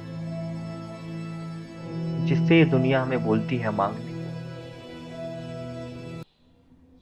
तो फिर हम मांग ही किससे रहे हैं? क्या खुद से? तो क्या हमें खुद से मांगने की जरूरत है या वो प्रतिक्रिया करने की जरूरत है जो उस वक्त वो सिचुएशन डिमांड कर रही है? जब हम इस तरीके की बातों को सुनते हैं तो एक बहुत ही तगड़ा कॉन्फ्लिक्ट जो हम सबके मन में आता है, मेरे भी मन में जब आया था जब मैंने बताया कि संदीप माहेश्वरी सर की मैंने वो बात सुनी थी, तो सबसे बड़ा कॉन्फ्लिक्ट इतने साल पहले मेरे दिमाग में यही आया था। तो क्या मेरे को सब महसूस करना बंद होगा या मेरे को कुछ भी प्रतिक्रिया करनी करनी बंद करनी पड़ेगी? यानी अगर मेरे को कुछ खुशी हो रही है तो मेरे को क्या वो खुशी इजहार नहीं करनी, या वो मेरे को खुशी महसूस नहीं करनी? या जब मेरे को दुख हो रहा है तो क्या मेरी आंखों से वो आंसू टपकना गलत है? क्या वो मेरा कुछ पल एक जगह कोने में बैठकर ये सोचना कि ये दुख क्यों हो रहा है और इसकी वजह क्या है, क्या ये गलत है? और अगर कुछ सिचुएशन ऐसी है जहां कुछ सोचने से नहीं होगा, वहां कार्य करना ही पड़ेगा, तो क्या वहां कार्य करना गलत है? ये बात ओशो ने बहुत ज्यादा तगड़े तरीके से, बहुत ज्यादा अच्छे तरीके से हमारे सामने क्लेरिफाई करी है कि इसका मतलब ये नहीं कि हम सुख दुख मानना बंद कर दें, हम ये बोलना शुरू कर दें कि मेरे लिए सुख और दुख कुछ नहीं है। अगर हम ये कर रहे हैं तो हम वापस उसी ईगो वाली लूप में जा रहे हैं। वही असली योगी और नए नए योगी वाले तरीके से, पांडित्य और योगी वाले तरीके से, जो अपने आप को बताते हैं लेकिन होते नहीं, तो हम भी घूम फिर के वहीं चले जाते हैं। अगर हम यही मानेंगे, अगर हम ये सोचेंगे, मेरा बेसिक सा मतलब ये है कि अगर हम इन सब बातों को सुनने के बाद ये सोचने लग जाते हैं कि अब मेरे को दुखी नहीं होना, अब मेरे को सुखी नहीं होना, मेरे को अब कुछ फर्क नहीं पड़ेगा, चाहे कुछ भी हो जाए, चाहे मेरे घर में आग ही लग जाए, मेरे को तो वहाँ फॉर एग्जाम्पल कुछ दिक्कत चल रही है घर में, और अगर हम उस वक्त अपने आप को ये समझाएं कि अरे मेरे को तो कुछ फर्क नहीं पड़ना चाहिए, मैं तो ओशो को सुनता हूँ, मैं तो संदीप माहेश्वरी को सुना है, मैं तो XYZ कितनी ज्यादा लोगों को सुन लिया, मेरे को तो इसका कुछ फर्क नहीं पड़ना चाहिए। लेकिन ये अंदर मेरे क्या हो रहा है, ये कैसा भाव है जो मुझे कह रहा है कि कुछ करो, और फिर हम उस वक्त अपने आप को समझाने लग जाएं अगर कि नहीं मुझे कुछ नहीं करना, तो इस ये ईगो का वो दूसरा रूप है जो हमको बताती है कि यहाँ कुछ ना करना मुश्किल है। ओशो ने इस वीडियो में हमें बताया कि हमारी ईगो हमें मुश्किल काम करने की तरफ प्रेरित करती है, क्योंकि वहां वो सेटिस्फाई होती है, वहां उसे वो मिलता है उस ईगो को जिसकी उसे तलाश थी। तो हम इस नजरिए से हमारे आसपास के बहुत सारे लोगों को कैटेगराइज कर देते हैं, लेकिन डीप डाउन अगर हम इस तरीके को मानने लगे और इन बातों को बिल्कुल ही कंटेंट बेस्ड सच समझकर अपने आप को इसकी गहराई में डुबा दे, तो वहां दो इंसान कंसीडर करो, पर्सन ए और पर्सन बी। पर्सन ए के जीवन में दुख आया, पर्सन बी के जीवन में भी दुख आया। फॉर एग्जाम्पल कुछ ओशो वाली एग्जाम्पल ले लेते हैं कि घर में कुछ दिक्कत चल रही है, आर्थिक स्थिति की दिक्कत है, कुछ घर में पैसों की दिक्कत आ गई, पापा की जॉब छूट गई, कुछ फाइनेंशियली प्रॉब्लम आ गई है, बहन की शादी करानी है, तुम्हारी स्कूल की, तुम्हारी कॉलेज की फीस, या तुम्हारे जहाँ जॉब कर रहे हो वहाँ दिक्कत है। ओवरऑल फाइनेंशियल दिक्कत हम कंसिडर करते हैं। तो एक पर्सन है जिसने ये सब नहीं सुना, और एक पर्सन हो आप, पर्सन बी, जिसने ये सब सुना है और इन बातों को कंटेंट बेस्ड समझता है। फिर हम इसके बाद एक सी पर्सन की और बात करेंगे। पहले मैं ए और बी की बात करता हूँ। तो जो पर्सन ए है, उसने सोचा कि अब तो पापा की दिक्कत है, फाइनेंशियल प्रॉब्लम है, घर की जिम्मेदारी मेरे ऊपर आ गई, तो मेरे को अब कुछ करना पड़ेगा। वो कुछ करने के लिए निकल जाता है, वो कोशिश कर रहा है, कहीं पे कुछ, कहीं पे कुछ, कहीं पे बात बन रही है, कहीं पे नहीं बन रही, कहीं से कुछ रुपए आ जाते हैं, लेकिन कुछ अच्छा नहीं हो पा रहा। तो वो क्या करेगा, आपको क्या लगता है? क्या वो ये मान के बैठ जाएगा कि अब और नहीं करना, या मेरे करने से क्या होगा? वो कोशिश करता रहेगा। अगर आप ध्यान से सोचो, अगर हम खुद को भी देखते हैं, तो हम वो पर्सन यही है जिसने कभी ना कभी इन चीजों की कोशिश करी है या कर रहे हैं। और वहीं अब हम आते हैं पर्सन बी पर। ये वो है जिसने ये सारी बातें सुनी तो हैं, ओशो को बहुत सुना है, अष्टवक्र गीता पढ़ी है, सारी चीजें पढ़ी हैं, लेकिन अगर हम देखते हैं कि चलिए वो करता क्या है। उसके सामने प्रॉब्लम आई, अब वो ये सोचने पे मजबूर है कि मेरे को ये दुख हो क्यों रहा है। और ये हंसने वाली या व्यंग वाली बात नहीं है, हम सब कभी ना कभी इसी फेज से गुजरे हैं कि हम ये सोचते हैं जब हमारे साथ में प्रॉब्लम आती है, तो हम उस पर एक्शन लेने के बजाय, उस पर डीप डाउन थिंकिंग करने के बजाय कि ऐसा क्यों हुआ, इसकी वजह क्या रही, उस पर क्रिटिकल एनालिसिस करने के बजाय हम ये सोचते हैं कि अच्छा, अरे मुझे लेकिन ये क्यों हो रहा है। मैं तो ओशो को सुनता हूँ, और ओशो तो बोलते हैं कि मेरे को सुनने के बाद कुछ नहीं होना चाहिए, वो तो है ही ये मार्ग जहाँ सब दुख खत्म हो जाते हैं। तो जितने टाइम में पर्सन ने ट्राई कर करके कुछ ना कुछ पॉइंट ए से पॉइंट बी पहुंच सकता है, उतने टाइम में तो पर्सन बी पे सोचने में ही लगेगा। वो तो बस यही फाइंड आउट ही करने में लगा रहेगा कि महसूस नहीं होना चाहिए, ये नहीं करना चाहिए, ये सही है क्या, ये गलत है, जो मैंने पढ़ा है उससे तो ये अलग है। और पर्सन ए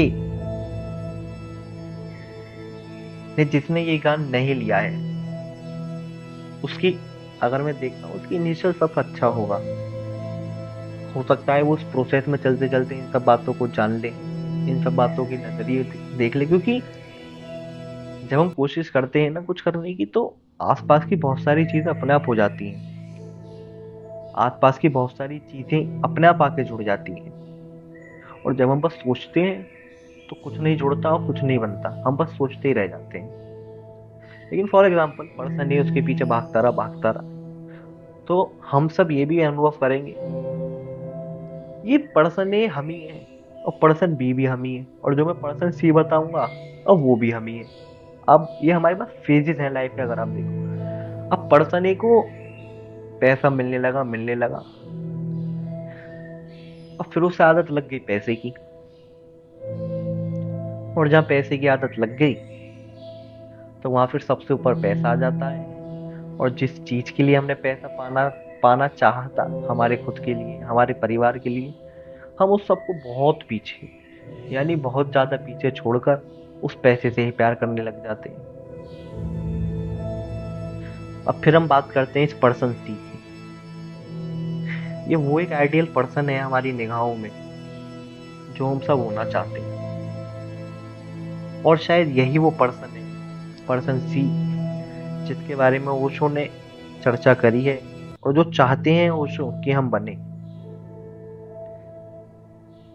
इसके पास ये सारा ज्ञान भी है और इसे इस ज्ञान का कुछ घमंड नहीं,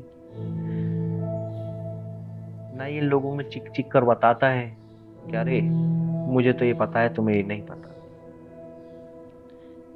विपदा आने पर, कुछ प्रॉब्लम आने पर ये पहले सोचता नहीं क्या ये गलत है या ये फीलिंग सही है।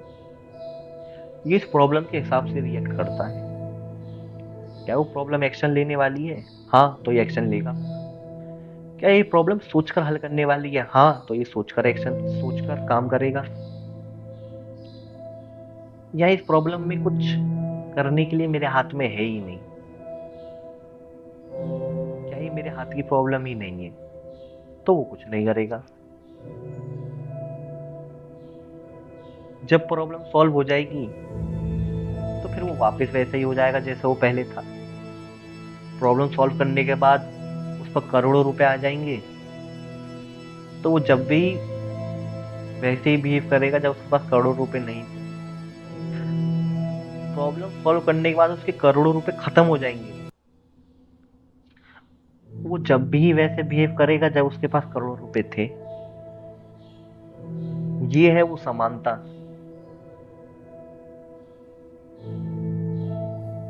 ये है वो स्थिरता जिसके बारे में ओशो, अष्टवक्र, संदीप माहेश्वरी जैसे फिलोसोफर्स हमारे सामने बात करते हैं कि हमें हमारे एक्शंस बंद नहीं करने, हमें उन एक्शंस के पीछे की वजहों को देखना है कि क्या मेरे यह पाने से कुछ उपलब्ध होगा। हाँ होगा, ठीक है, हो गया तो ठीक है, नहीं हुआ तो ठीक है। यहाँ जो ओशो कहते हैं कि हमें डूअर नहीं बनना है, हमें एक रेस्ट स्टेट में जाना है, और वहां अगर हम ये वाली बात सुनेंगे ओशो की एंड की, ये अपने आप में पैराडॉक्स की तरह आपको साउंड करेगा। मेरे को खुद को पैराडॉक्स की तरह साउंड करता है, लेकिन जब मैं इस बात को बहुत गहन से सोचता हूँ और समझने की कोशिश करता हूँ तो मैं देखता हूँ कि असलियत में पैराडॉक्स नहीं है। ये असलियत में वही बात है जो बार बार बार बार बार बार समझा रहे हैं कि समान का मतलब ये नहीं कि मैं दुख सुख महसूस ही ना करूं। उस समानता, उस रेस्ट स्टेट, उस विश्राम के स्टेट का मतलब ही यही है कि मैं सुख में भी मैं रहूं, मैं दुख में भी मैं रहूं, और मैं कुछ ना होने में भी मैं रहूं। वो न्यूट्रल स्टेट हमको अचीव करनी है, और वो न्यूट्रल स्टेट ही हम हैं, वो न्यूट्रल स्टेट ही परमात्मा है, वो न्यूट्रल स्टेट ही हमारे आसपास के पशु पक्षी पेड़ पौधे, वो हवा, और वो सारी लिविंग नॉन लिविंग थिंग है, वो सब इसी न्यूट्रल स्टेट में रहती है। वो सब इसी न्यूट्रल स्टेट में हमारा इंतजार कर रही हैं। ये बातें पहली बार सुनने पर ऐसे लगता है कि ना जाने कौन क्या बोल रहा है, फालतू की बातें हैं, क्या मतलब है इन बातों का। तो मैं क्या कोई पेड़ हूं वो जो बाहर खड़ा है?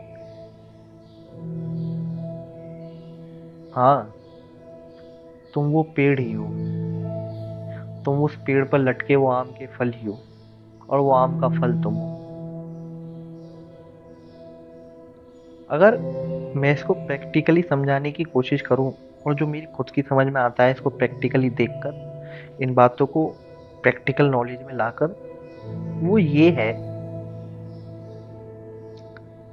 कि मैं जब इस तरीके से चीजों को देखने लगता हूं तो जो मेरी अदर पर्सन की रिग्रेट, उसके दुख, उससे मिलने वाली खुशी, उससे मिलने वाला प्यार कह लो, नफरत कह लो, वो कहीं ना कहीं अपने आप में डिवॉल्व हो जाती है। क्योंकि जब मैं ये महसूस करता हूँ कि सब मैं ही हूँ, तो फिर क्या मैं खुद से नाराज रहूंगा? क्या मैं खुद से नफरत करूंगा? तो इस तरीके से सोचने से वो सारे नेगेटिव इमोशन खत्म हो जाते हैं और हम उन पॉजिटिव इमोशंस की तरफ इंक्लाइन होते चले जाते हैं। तो ये कंफ्यूजिंग भी हो सकता है। अगर मैं इसको थोड़ा क्लियर करने की अपनी तरफ से कोशिश करूं, तो मेरी क्लियरिटी ये रहेगी। आपने सुना होगा कि हम सुनते हैं कि हमको कि हम दूसरों को तो उनके बिहेवियर पर जज करते हैं और खुद को अपने इंटेंशन पर। असलियत तो इस बात का मतलब ही ये है कि सबको इंटेंशन पर जज करें।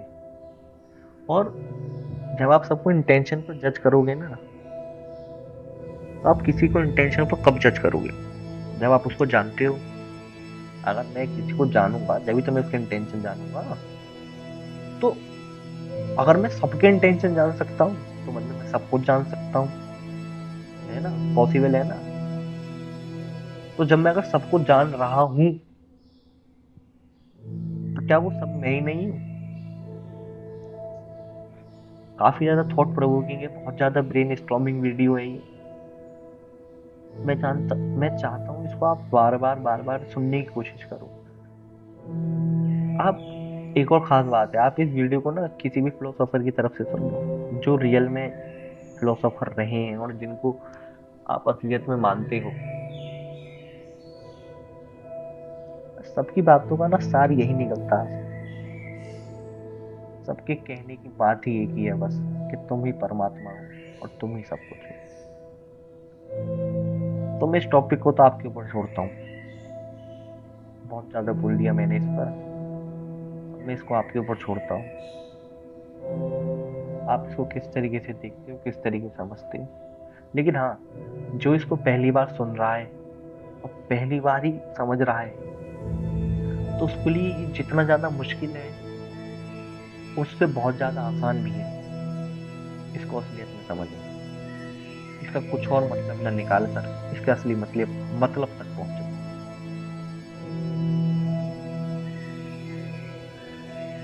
तो इस वीडियो में और भी बहुत सारी बातें जो इसके आसपास ओशो ने कही।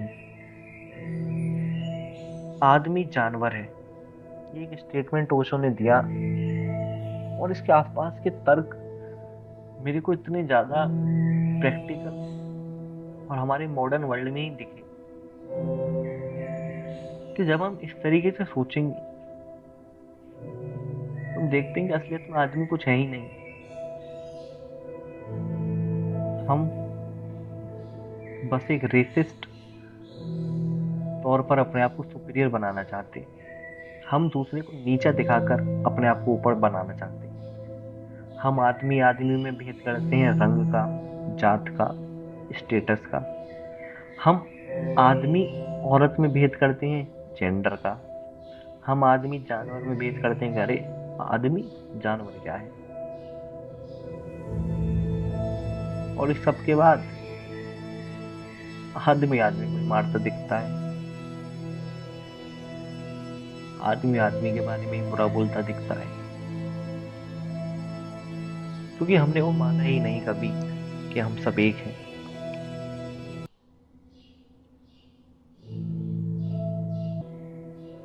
तो मेरा पीओवी यहीं एंड करूंगा।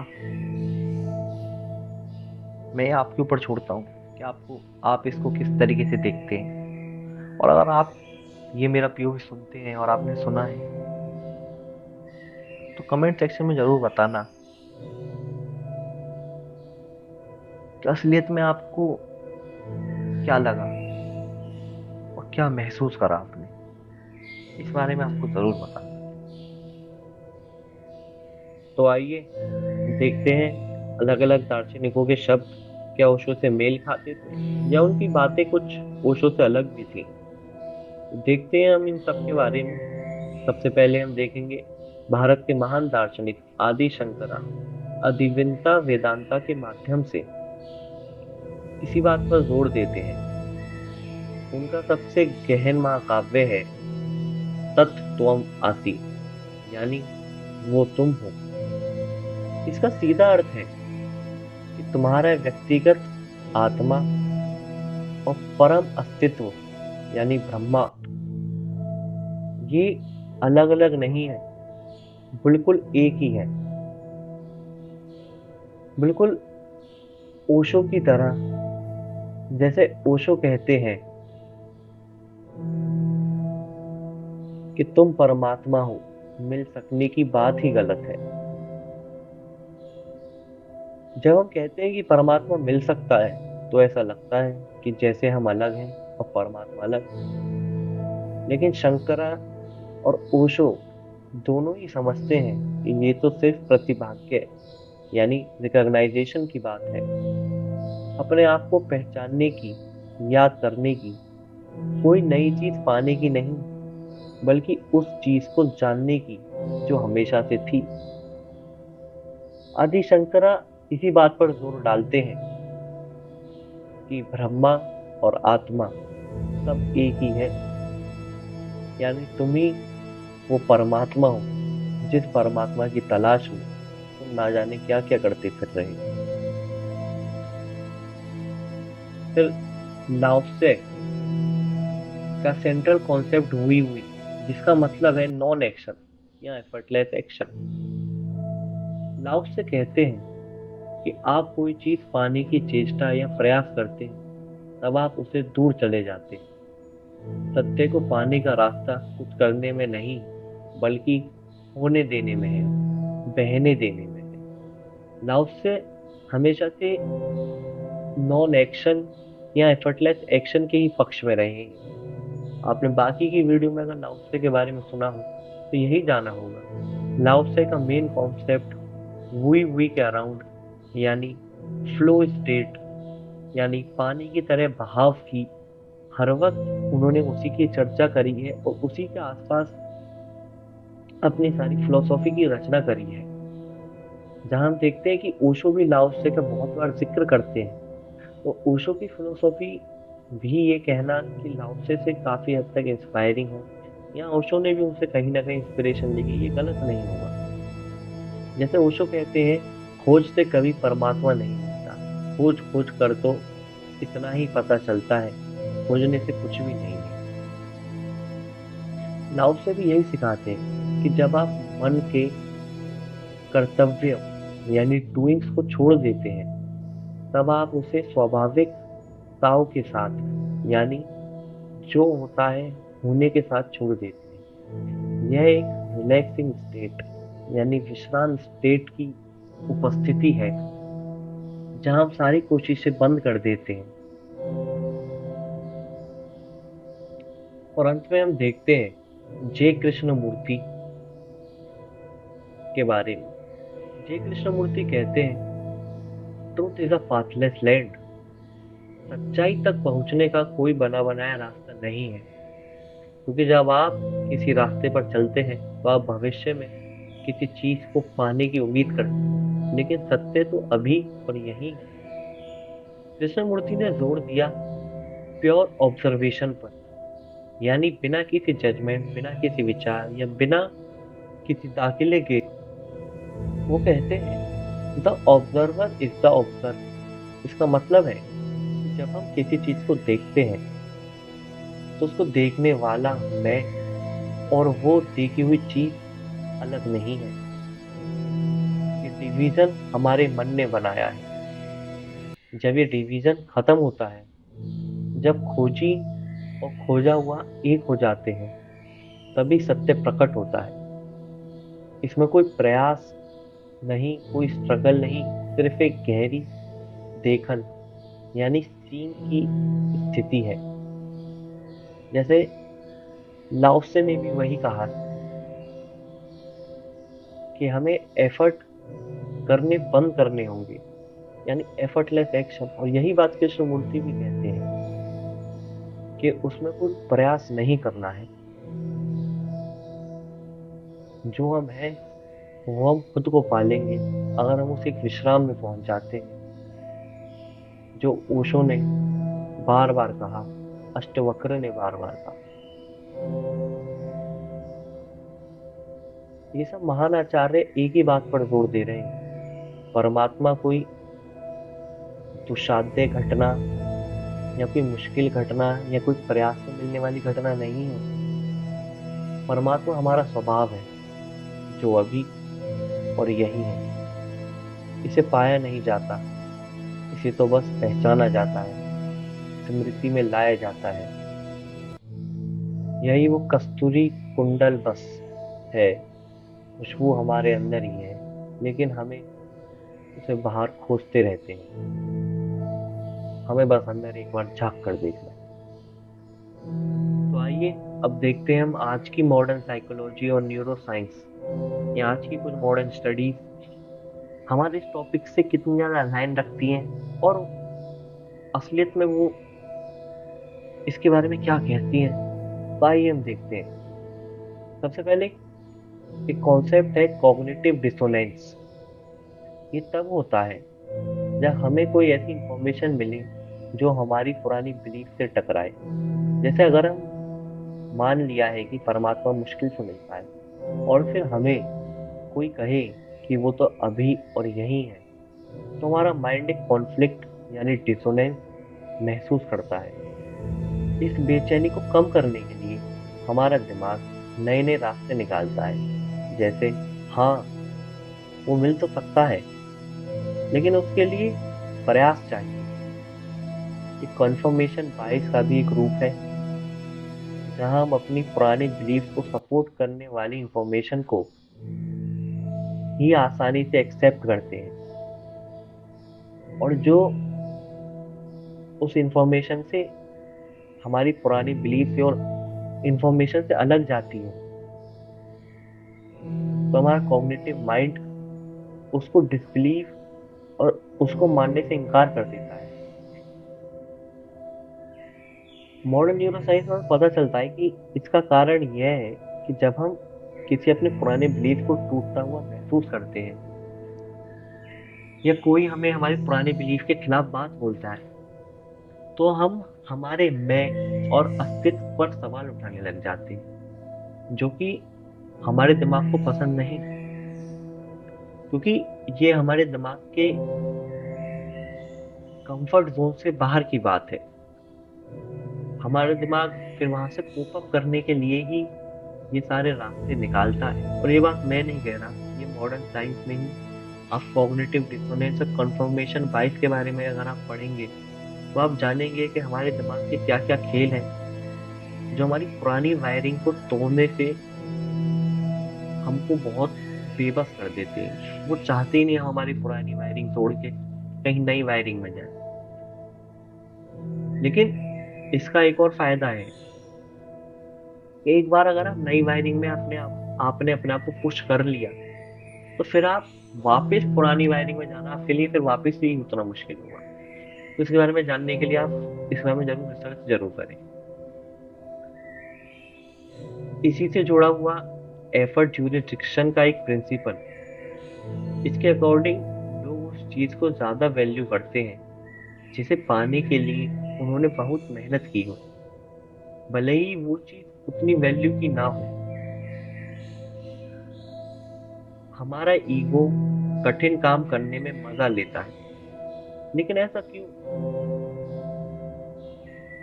क्योंकि जितना मुश्किल काम होगा उतना ही मैं ईगो स्ट्रांग होगा कि देखो मैंने कितना मुश्किल काम किया। इसलिए हम परमात्मा को भी एक कॉमोडिटी बना देते हैं, जहां उसके लिए त्याग और तपस्या की कीमत चुकानी पड़ती है। ये हमारा मन करता है ताकि उसे कुछ करने को मिले और उसका कर्ता यानी डूअर का भाव बना रहे।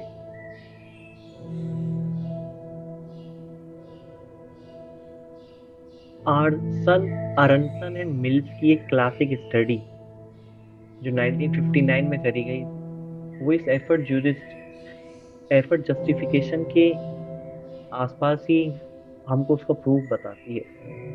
स्टडी में पाया गया कि इस स्टडी में दो ग्रुप बनाए गए, group A group B. Group A के लोगों को ग्रुप में आने के लिए एक टफ प्रोसीजर और एक एम्बेरेसिंग इनिटेशन की दौड़ से गुजरना पड़ा, जबकि ग्रुप बी के लोगों को बिना किसी एफर्ट के ग्रुप में डाल दिया गया। तो फिर इसका रिजल्ट ये आता है कि ग्रुप ए के लोगों ने इसके बारे में, अपने डिस्कशन के बारे में पॉजिटिव बातें बहुत ज़्यादा करी कंपेयर टू ग्रुप बी, जबकि जो डिस्कशन था और जो होल पॉइंट ऑफ ग्रुप था वो काफ़ी डल था, उसका कुछ मतलब नहीं था। लेकिन जब भी ग्रुप ए के लोगों ने उसको जस्टिफाई करा, क्योंकि उनको जस्टिफाई ग्रुप को नहीं करना था, उन्होंने जस्टिफाई अपने कमिटमेंट को करा। वहीं हम देखते हैं कि modern science of attention and consciousness भी एक बात पर गौर करता है कि ऑब्जर्वर या दृष्टा कौन है। हमारे ब्रेन सेल्स की तो सिर्फ डाटा प्रोसेस करती है, लेकिन कौन है जो उस डाटा को जानता है, जो देखता है। इसी के रिगार्डिंग एक स्टडी ऑन एफर्टलेस अवेयरनेस हमको बहुत ही फैसिनेटिंग रिजल्ट दिखाती है। Research from institution like frontiers in human neuroscience in 2013 ने ये पता करा कि undistracted awareness and effortless doing के चलते हमारे ब्रेन का पीसीसी पार्ट, यानी जो पार्ट हमारे सेल्फ से रिलेटेड है और हमारी जितनी भी थिंकिंग से रिलेटेड है, वो उतना ही कम होता चला जाता है। फिर हम एक और साइकोलॉजी देखती है, बिहेवियरल साइकोलॉजी। इसमें देखा जा सकता है कि हम इंसान कंफर्ट जोन में रहने के आदी हो जाते हैं, भले ही वो जोन हमारे लिए नुकसानदेह हो।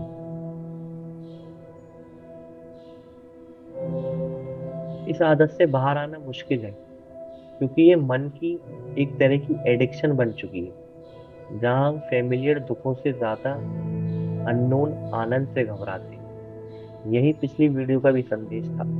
अष्टवक्र गीता पार्ट 3 अगर आप जाके देखें तो उसमें ओशो ने यही बोला है कि हम आनंद से एक तरीके से रेजोनेंस ही नहीं कर पाते, जबकि हम दुख से इतने ज्यादा रेजोनेट कर पाते हैं कि हमें लगता है यही सच्चाई है, यही फेमिलियर।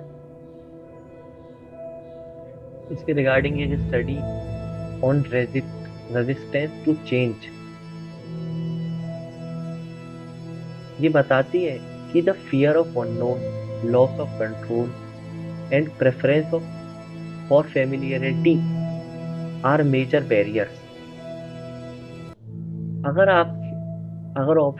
नया ऑप्शन हमारे पुराने ऑप्शन से बेटर भी हो, जब भी इस स्टडी में पता चलता है कि मोस्ट ऑफ द पीपल वो जो चल रहा है उसी के साथ चलने देना चाहते हैं, स्टेटस क्वो, क्योंकि वो सेफ, प्रेडिक्टेबल फील होता है, जबकि नया को प्रेडिक्ट करना पॉसिबल ही नहीं, क्योंकि हम उसमें गए ही नहीं, तो उसमें प्रिडिक्शन होगी कहाँ से। ये साइकोलॉजी एक्सप्लेन करती है कि क्यों हम सिंपली नाउ एंड हियर को चैलेंजिंग मानते हैं, क्योंकि वो हमारी ईगो के टूवर्ड से बहुत ज्यादा खिलाफ है।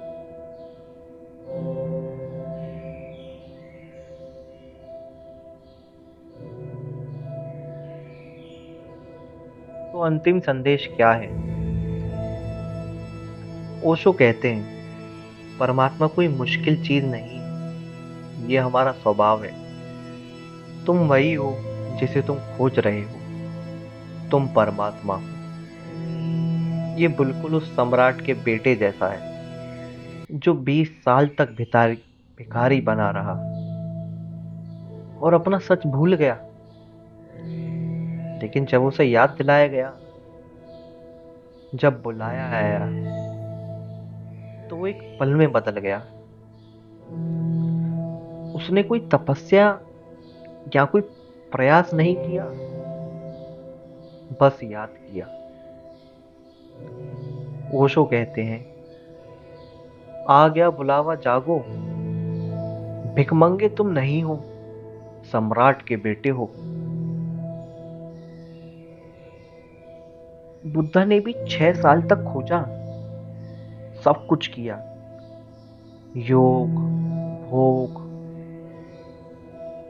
और आखिरी में सब कुछ छोड़ दिया।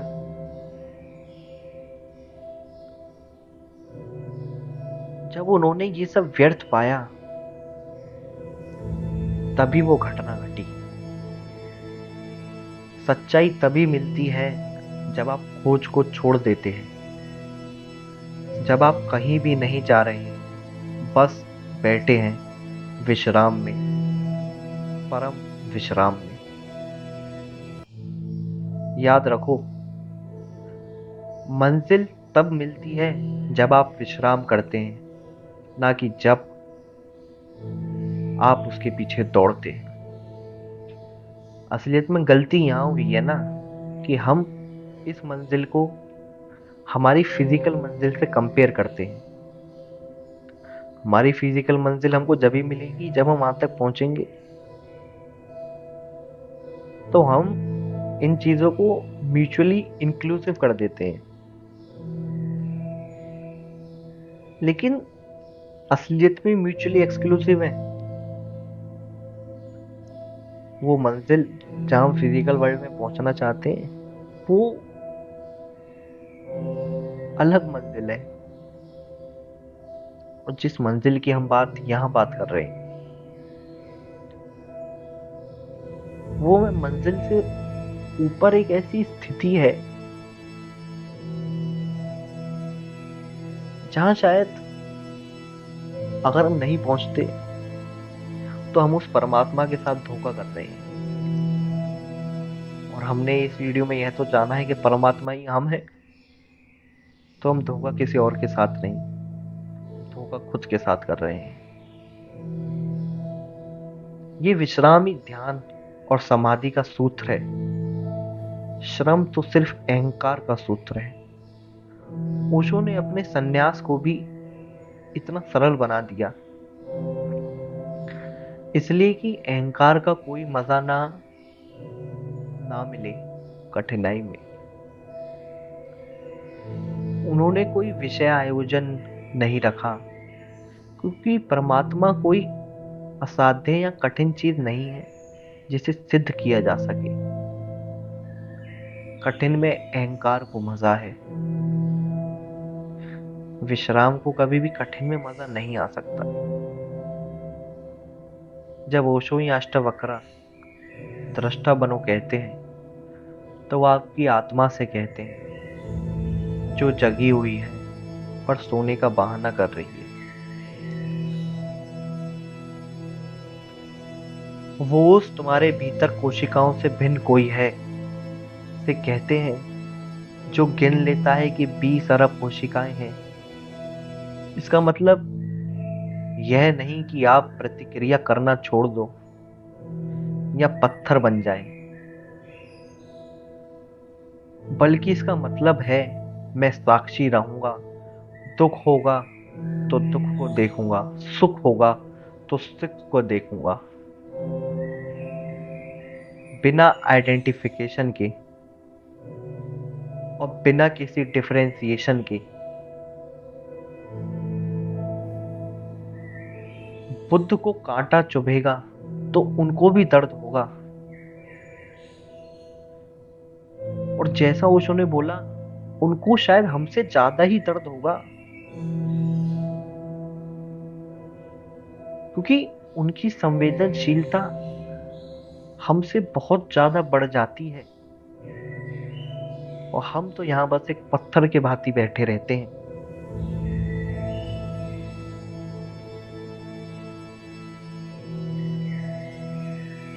उनके पास महाकरुणा उतरती है और असलियत में बुद्ध जब ही जागते हैं। यह जागना है, सोच विचार में पड़ना नहीं, क्योंकि विचारक का मतलब है मन की क्रिया शुरू हो गई। ओशो या अष्टावक्रा कोई दार्शनिक या विचारक नहीं है, वो तो चैतन्य के संदेश वाहक है, शुद्ध साक्षी के। सिर्फ देखो, बिना किसी मुखौटे के, बिना पांडित्य के, बिना शास्त्रीयता के इन विचारों की परतों को हटाओ, अपने भीतर के शुद्ध चैतन्य को जगाओ और कुछ करो मत। अपने उस शुद्ध साक्षी को जगाओ जो तुम्हारे अंदर ही है, जो तुम ही हो और जो मैं ही हूं। हमें पत्थर नहीं बनना है, हमें और ज्यादा संवेदनशील बनना है, हमें जागना है, हमें इतना साक्षी बनना है कि हमारे साथ जो हो रहा है हम उसको इस नजरिए से देख सकें, इतनी करीबियत से देख सकें, इतने जागे तौर पर देख सकें कि हमें उसकी एक एक चीज का एहसास हो,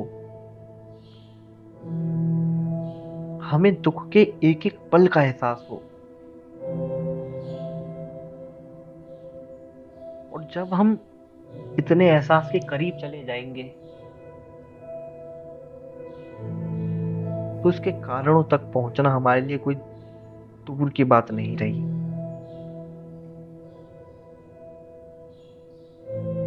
हमें हमारे उस चैतन्य को जगाना है जहां हम एक एक चीज को उस वक्त, उस पल इतने ज्यादा तरीके से महसूस कर सकें, इतने ज्यादा तरीके से उसका आनंद उठा सकें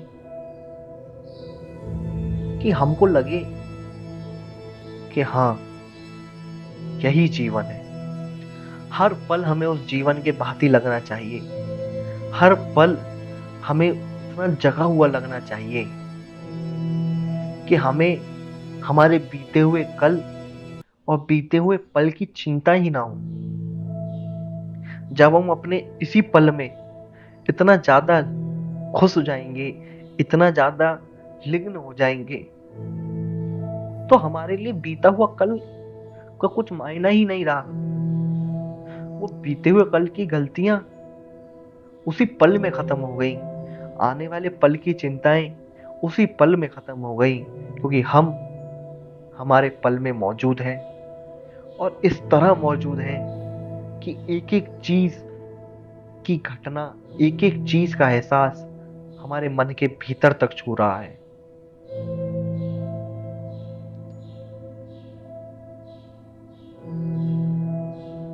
तो तुम्हें भ्रम में कोई भी नहीं डाल सकता, तुम्हें कोई भी नहीं भटका पाएगा और तुम्हें कोई जगा भी नहीं सकता। तुम्हारा सहयोग जरूरी है, सिर्फ सुन लेने से कुछ नहीं होगा जब तक कि तुम उसे गुनों यानी कंटेम्पलेट ना कर सको, जब तक तुम राजी ना हो जाओ। जब तुम जागना चाहोगे तभी जागोगे। और याद रखो, तुम्हें भ्रम में डालने की कोई सुविधा नहीं है, कोई डालना भी चाहे तो डाल नहीं सकता। तुम पहले से ही आखिरी जगह पर खड़े हो, अब इसके नीचे गिरने का कोई रास्ता है ही नहीं। जब मैं बेसमेंट फ्लोर में खड़ा हूं तो इससे नीचे क्या जाऊंगा। अब सिर्फ एक ही रास्ता है जो तुम्हारे और मेरे पास बचा है, ऊपर उठने का। सच्चाई के सामने पूरी तरह खुले रहो, उस सच्चाई तक पहुंचने का। बस वही एक रास्ता हमारे साथ है और हमारी आंखों के सामने है।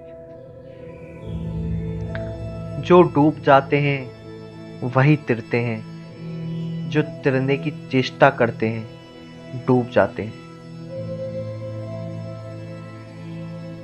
इसलिए बस हो जाओ।